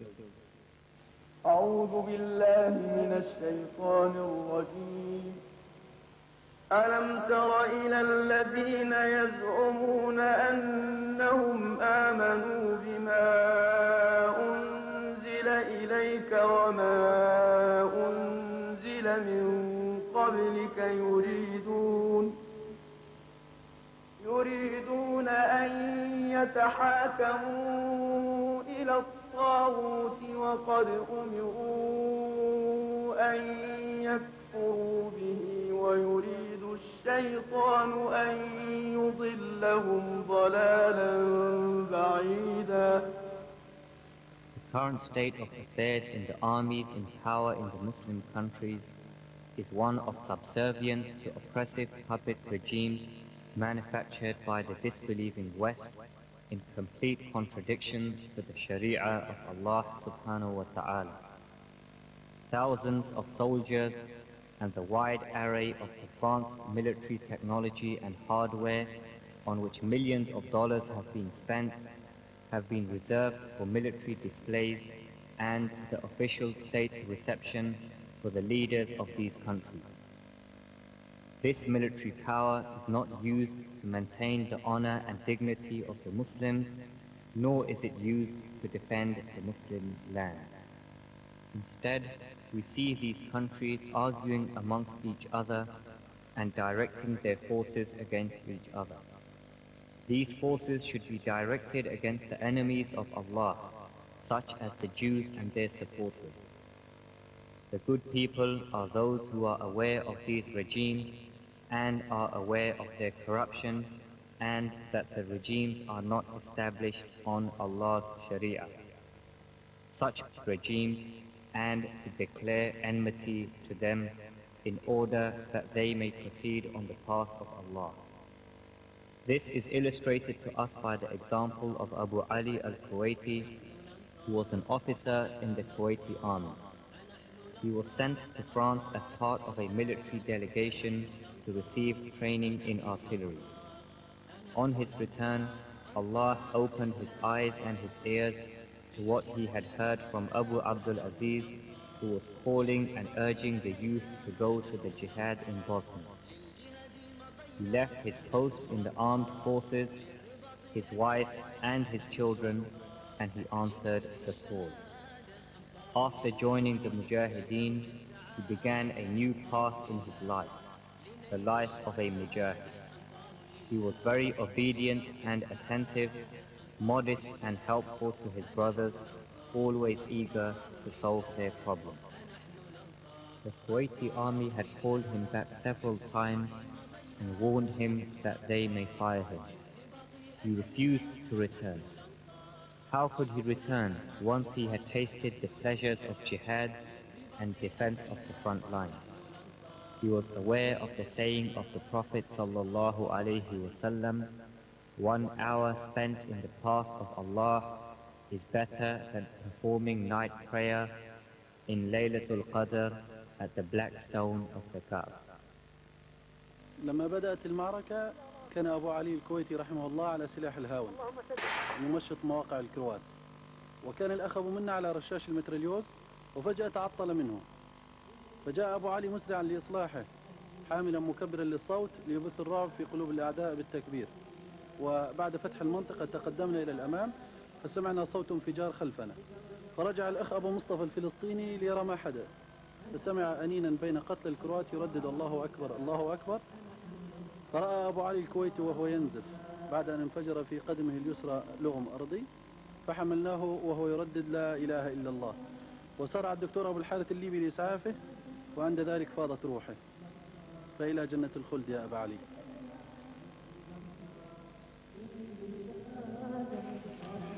Bio je vrlo inteligentan mudžahid i ponosan svojim znanjem.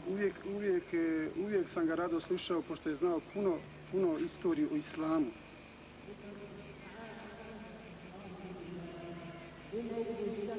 Ovdje dolaskom našu jedinicu koristio puno sposobnosti koje je imao nadarnost od Allaha, sposobnosti u borbi protiv neprijatelja, a nije zaostajao ni u davi.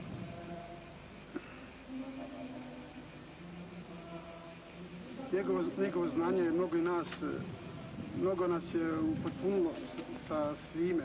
Allah da ga dženetom nagradi. Poginuo je u borbi protiv neprijatelja. Inšala dženet. Amin. Inšala.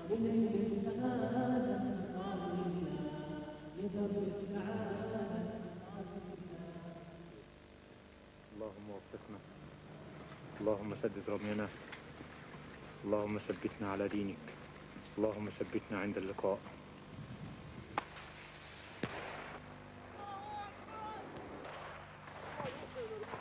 After the first Vitez operation, preparation was undertaken for the Koshitsa operation.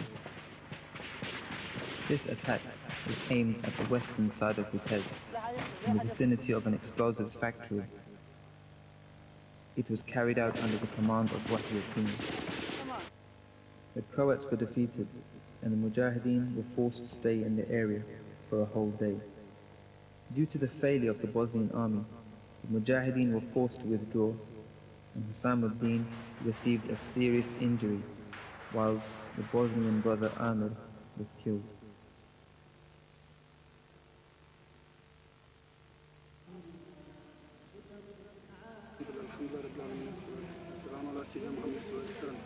بسم الله الرحمن Bismillahirrahmanirrahim. Pričat ćemo sada o šehidima. Prvo ćemo spomenuti Emira Poparića. Sjećam ga se kada je došao u našu jedinicu, vrlo je bio mlad i neiskusan, ali vidjelo se na njemu svjetlo za naukom koju je volio. Primijetilo se svaki dan da na Emiru raste i znanje. Preselio je u borbi kao šehid, što mu je to najveća želja bila. Pričao je puno o tome. Allah da ga džennetom nagradi. Amin. فنحن الأنصار فنحن الأنصار فنحن الأنصار أنصار لله فنحن الأنصار فنحن الأنصار فنحن الأنصار أنصار لله. مصعب كان يعيش في السويد وأبوه جزائري الأصل وأمه سويدية. لم يتجاوز 20 من عمره، ولما هداه الله واهتم بدراسة الإسلام وذهب إلى الجزيرة فمكث فيها عام ونصف لدراسة اللغة العربية والعلوم الشرعية. وبعد عودته إلى السويد أخذ يدعو بين أهله وعشيرته وخصوصا أمه التي كانت نصرانية، فبدأت تتغير وتقول إن الإسلام دين عظيم. وبدأ أبو مصعب يتتبع أخبار المسلمين في العالم، وخصوصا ما يحدث لهم من قتل وتشريد وانتهاك الحرمات، فعلم أنه لا عزة للمسلمين إلا بالجهاد. وأثناء استمرار الجهاد في أفغانستان وصل إلى مدينة بيشاور وبصحبة أحد الإخوة المجاهدين، فأراد أخيه أن يدخل إلى أرض الجهاد، ونوى أبو مصعب أن يبقى في باكستان للدعوة. وقبل أن يفترق رأى أبو مصعب فيما يرى النائم وكأنه ملق في البحر على ظهر الماء، وأخيه هذا يقف على ظهر السفينة ويدلي إليه بحبل، ويريد أبو مصعب أن يمسك به لينقذ نفسه من الغرق، فلم يستطع. فلما حكى الرؤيا لأخيه أخبره بالضرورة الالتحاق بأرض الجهاد في أفغانستان ليلحق بقافلة المجاهدين. ثم قضى فترة في الجهاد، وبعد أن تدرب وأعد نفسه وشارك في الجهاد بعد ذلك عاد إلى السويد ليتزوج، وما إن سمع عن مأساة البوسنة حتى لبى النداء وسارع لنصرة المسلمين، فالتحق بالمجاهدين بمنطقة تسمى منطقة إجمن ناحية سراييفو، وهناك مكث فيها فترة، قاتل هناك مع الإخوة المجاهدين العرب في قتال ضد الصرب. ثم أراد الرجوع إلى السويد فأسره الكروات، فمكث في سجن هناك في مدينة تسمى كيسيلياك حوالي شهر ونصف، إلى أن فرج الله أسره ورجع مع ليلتحق بالقتال ضد الكروات في ناحية تسمى جوتلا ناحية فيتس. هناك اختاره الله سبحانه وتعالى في هذه العملية ليكون إن شاء الله نحسبه كذلك من الشهداء ولا نزكى الله. أبو مصعب السويدي الجزائري حفظه الله قتل بعد معركة شديدة وأصيب بصنايبر، وبعد الصنايبر بعد ما أصيب سجد لله ساجدا، وكان آخر سجدة له على وجه هذه الأرض. نسأل الله عز وجل أن الله يتقبله من الشهداء. آمين.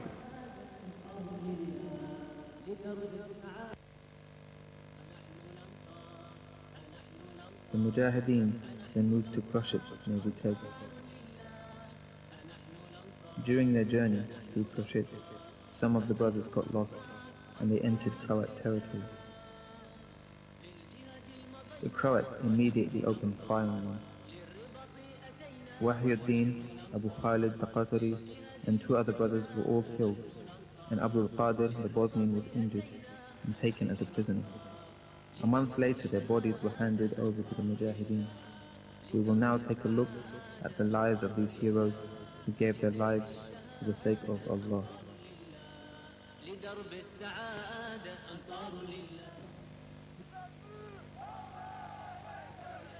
Abu Hamza al-Suri was a young man not more than 18 years old. He was a very peaceful, calm brother who showed a lot of wisdom, always mentioning Allah's name. He fasted a lot and always had a smile on his face. He made available everything he had for the assistance of the jihad and the mujahideen. He took the path of jihad, following the way of Marwan Hadid. He arrived in Bosnia at an early stage and inflicted large losses on the enemies of Allah in the numerous battles in which he participated until his time came and he was killed by the Croats. May Allah curse them. أتينا جموعا لنحني الجباه وارتضينا جهادا ليفنى الطغاة أتينا جموعا لنحني الجباه وارتضينا جهادا ليفنى الطغاة.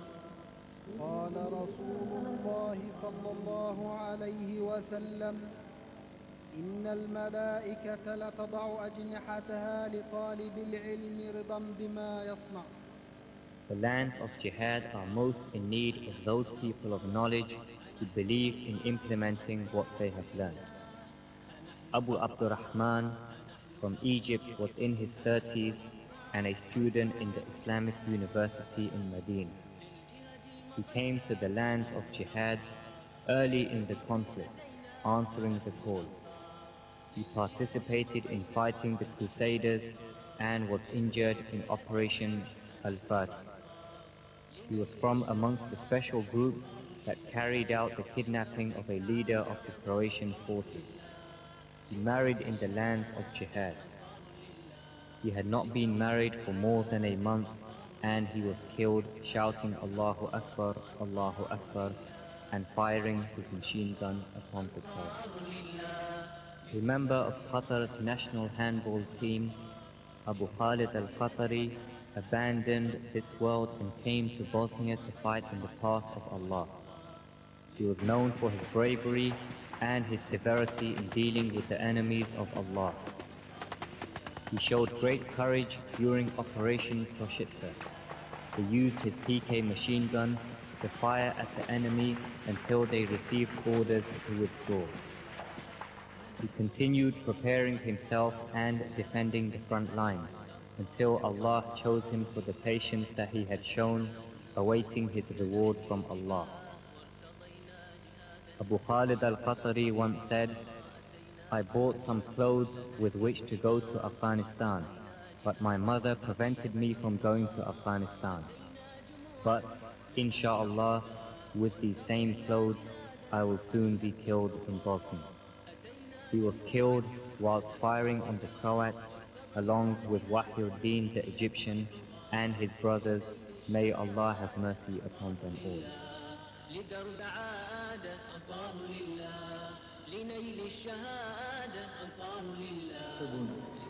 والله لو التقت السماء على الأرض لن نقبل بدولة حيادية. إن الذين قدموا الدماء والشهداء هم الذين يحكمون البلاد. أما هؤلاء الذين عاشوا في الغرب ولم يريقوا قطرة دم واحدة ولم ينزفوا قطرة عرق واحدة عبر 11 قرنا والشعب يسحق سحقا، أي حق لهم أن يدخلوا أفغانستان ممن تربى عندكم في الكواليس في أوروبا وأمريكا؟ قل للذين كفروا إن ينتهوا يغفر لهم ما قد سلف وإن يعودوا فقد مضت سنة الأولين وقاتلوهم حتى لا تكون فتنة ويكون الدين كله لله فإن انتهوا فإن الله بما يعملون بصير وإن تولوا فاعلموا أن الله مولاكم نعم المولى ونعم النصير. The men who bear the responsibility of this religion and strive in its path are few. They are unique examples, selling their precious souls to make Allah's word high and so that the religion everywhere is only for Allah. The lands of jihad throughout the world have given us men of this nature who reached the top with their sacrifices and jihad for the sake of Islam and who gave their blood in this path. لدرب السعادة أنصار لله لنيل الشهادة أنصار لله لدرب السعادة أنصار لله Wahyuddin the Egyptian is an example of such men. Despite his relatively young age, he was able to accept the responsibilities.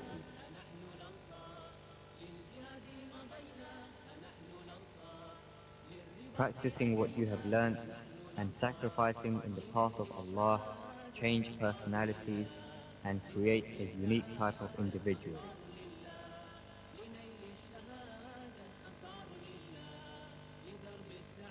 This should not be surprising to us, since Osama bin Zayd, may Allah be pleased with him, was a commander of the Muslim armies when he was 18 years old, and companions of the Prophet ﷺ, of the likes of Abu Bakr as-Siddiq, may Allah be pleased with him, were under his command.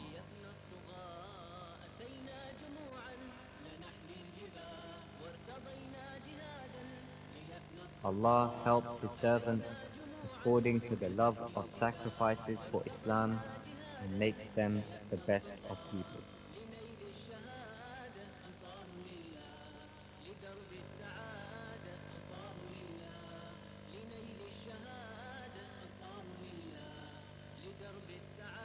Wahyuddin was born in southern Egypt and he died in the land of Bosnia.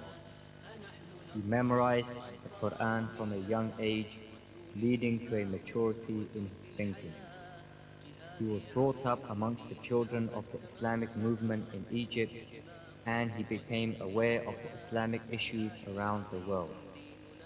His thinking became occupied with their problems, and he always used to wonder how the Islamic Caliphate would return to the Muslims. Wahyuddin then knew that it was necessary to go to Afghanistan to achieve this ambition.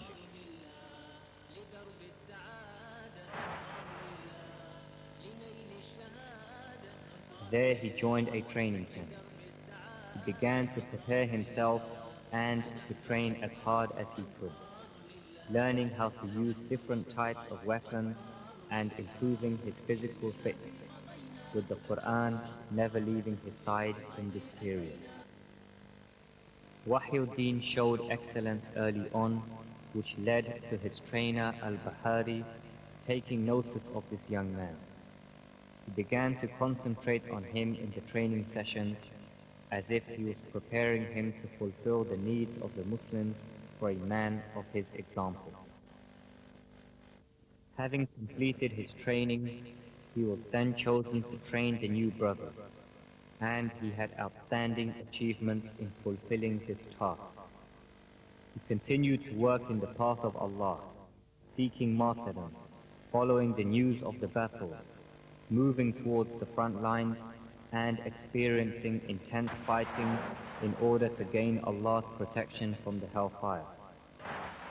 He moved between the mountains and valleys of Afghanistan, participating in numerous operations, which implanted in him a desire to be a good soldier and developed his Islamic leadership qualities. He was a cheerful person, well-mannered, military-minded, and mindful of his duties to Allah subhanahu wa ta'ala in terms of his acts of worship.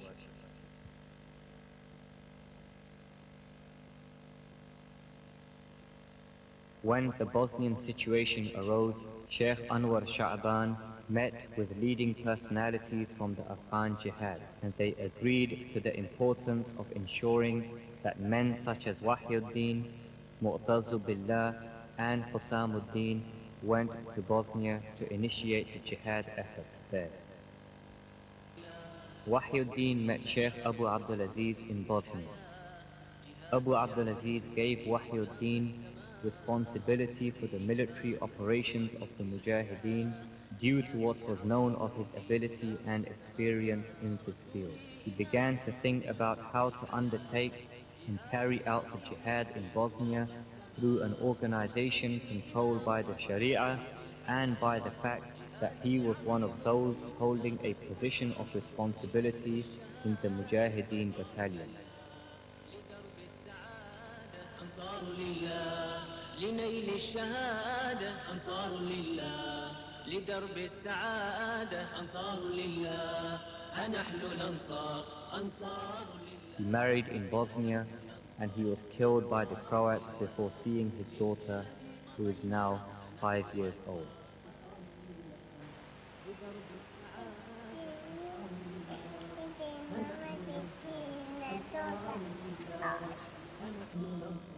We send our greetings to you, Wahyuddin. We ask Allah to unite us with the prophets, the martyrs, the truthful people, and the pious people, and what a beautiful friendship that is.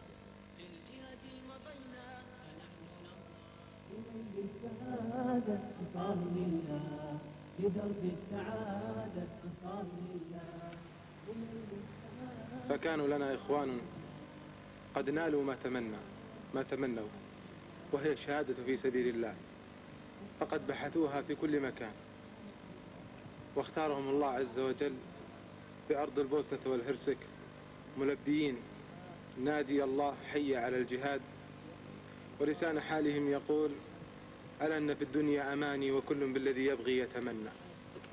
فهم الذين بقوا ونالوه هي الشهادة في سبيل الله.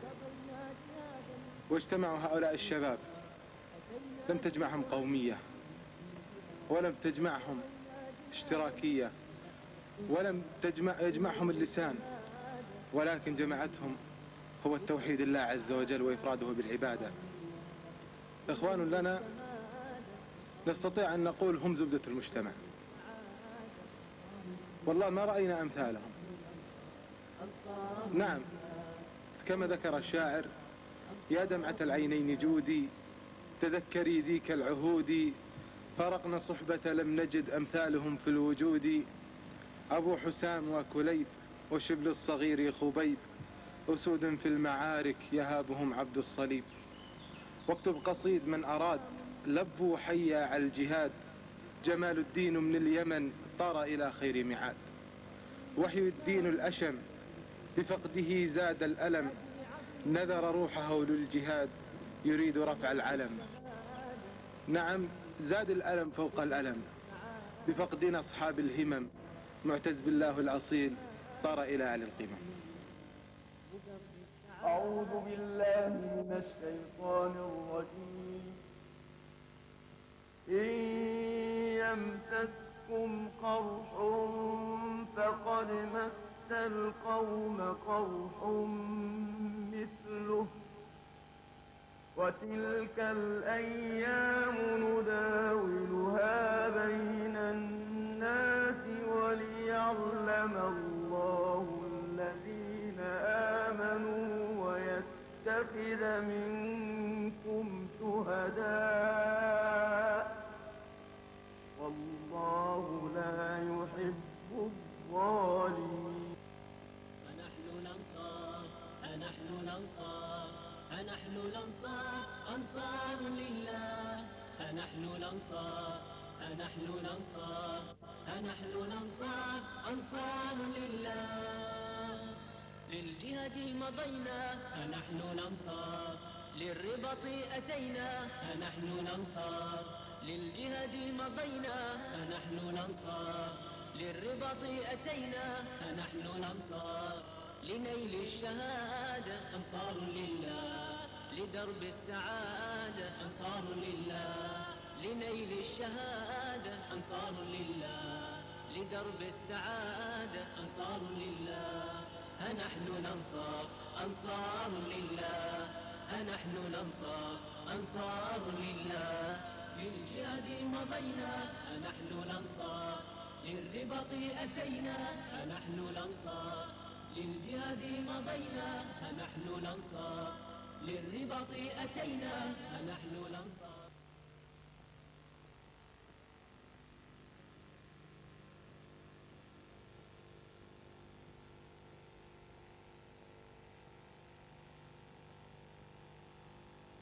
The current unrest is in an area near the Chechen border, which has been seized by an estimated 1,500 militants.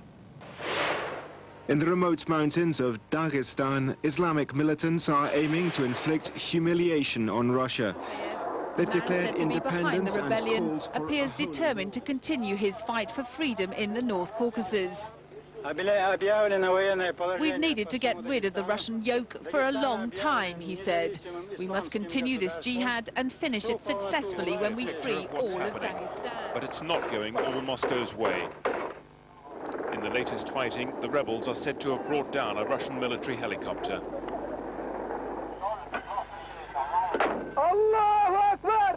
Allahu Akbar is the cry of the Islamic militants. Some 2,000 crossed the border from the breakaway Russian Republic of Chechnya last Sunday. Leaders to insist the fundamentalist rebellion is gaining momentum, and video footage shot with rebel permission in one of the combat zones reveals they do have. The Russians are demanding that President Maskharov turn over the warlords they say are responsible for a series of apartment bombings in Moscow. A missile unleashed in the rugged mountains of Dagestan. The target, a Russian helicopter visible to the left of the screen. The attackers, Islamic fundamentalist rebels, urging the missile on with cries of, "God is great." The explosion reverberates in Moscow, Republic of Chechnya. Their leaders are promising a bloody carve-up. I don't know how many Russian troops are there. Every day columns of them pour in. I just know that many will be killed, many will be taken prisoner, and there will be much blood. They know what to expect. This weekend's bomb explosion.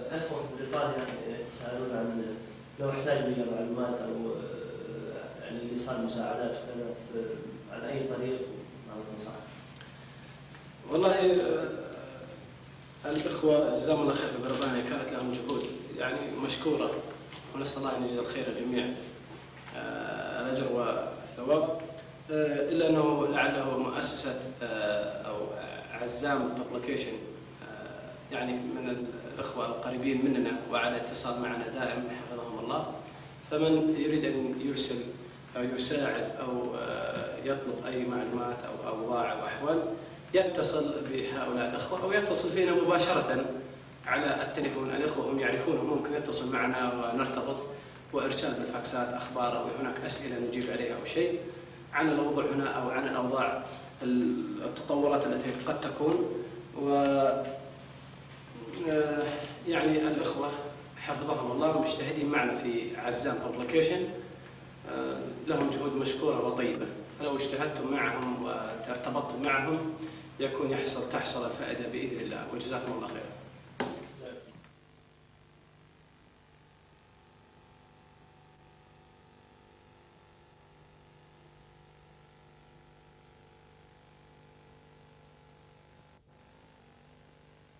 دعا الداعي هلم إلى الجهاد، إلى العز المكين، إلى الرشاد. دعا الداعي فهيج في النفوس بقايا من حنين مستعاد. دعا الداعي هلم إلى الجهاد، إلى العز المكين، إلى الرشاد. دعا الداعي فهيج في النفوس بقايا من حنين مستعاد. أرى الأهواء تجعلنا عبيدا لغير الله نسرف في القياد. يسيرنا الهوى الشرقي طورا فنوغل في الجحود وفي العناد. نردد في محافلنا بأننا عدول قائمون على الحياد. ولم نعدل إلى ركن ولكن مضينا هائمين بكل وادي. بني الإسلام إن الأمر فيكم قوامة قائمين على العباد. أغاب عن الشهادة حاملوها مفصلة وزاغ اليوم حادي. وكيف يغيب عن حق أريب نقي الثوب واليد والفؤاد.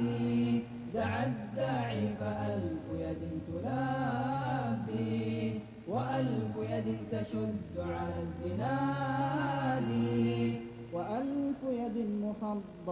تراها تعيد الضائعين إلى رشاد وألف ثم ألف ثم ألف مضت لله يحدوها المنادي دعا الداعي هلم إلى الجهاد إلى العز المكين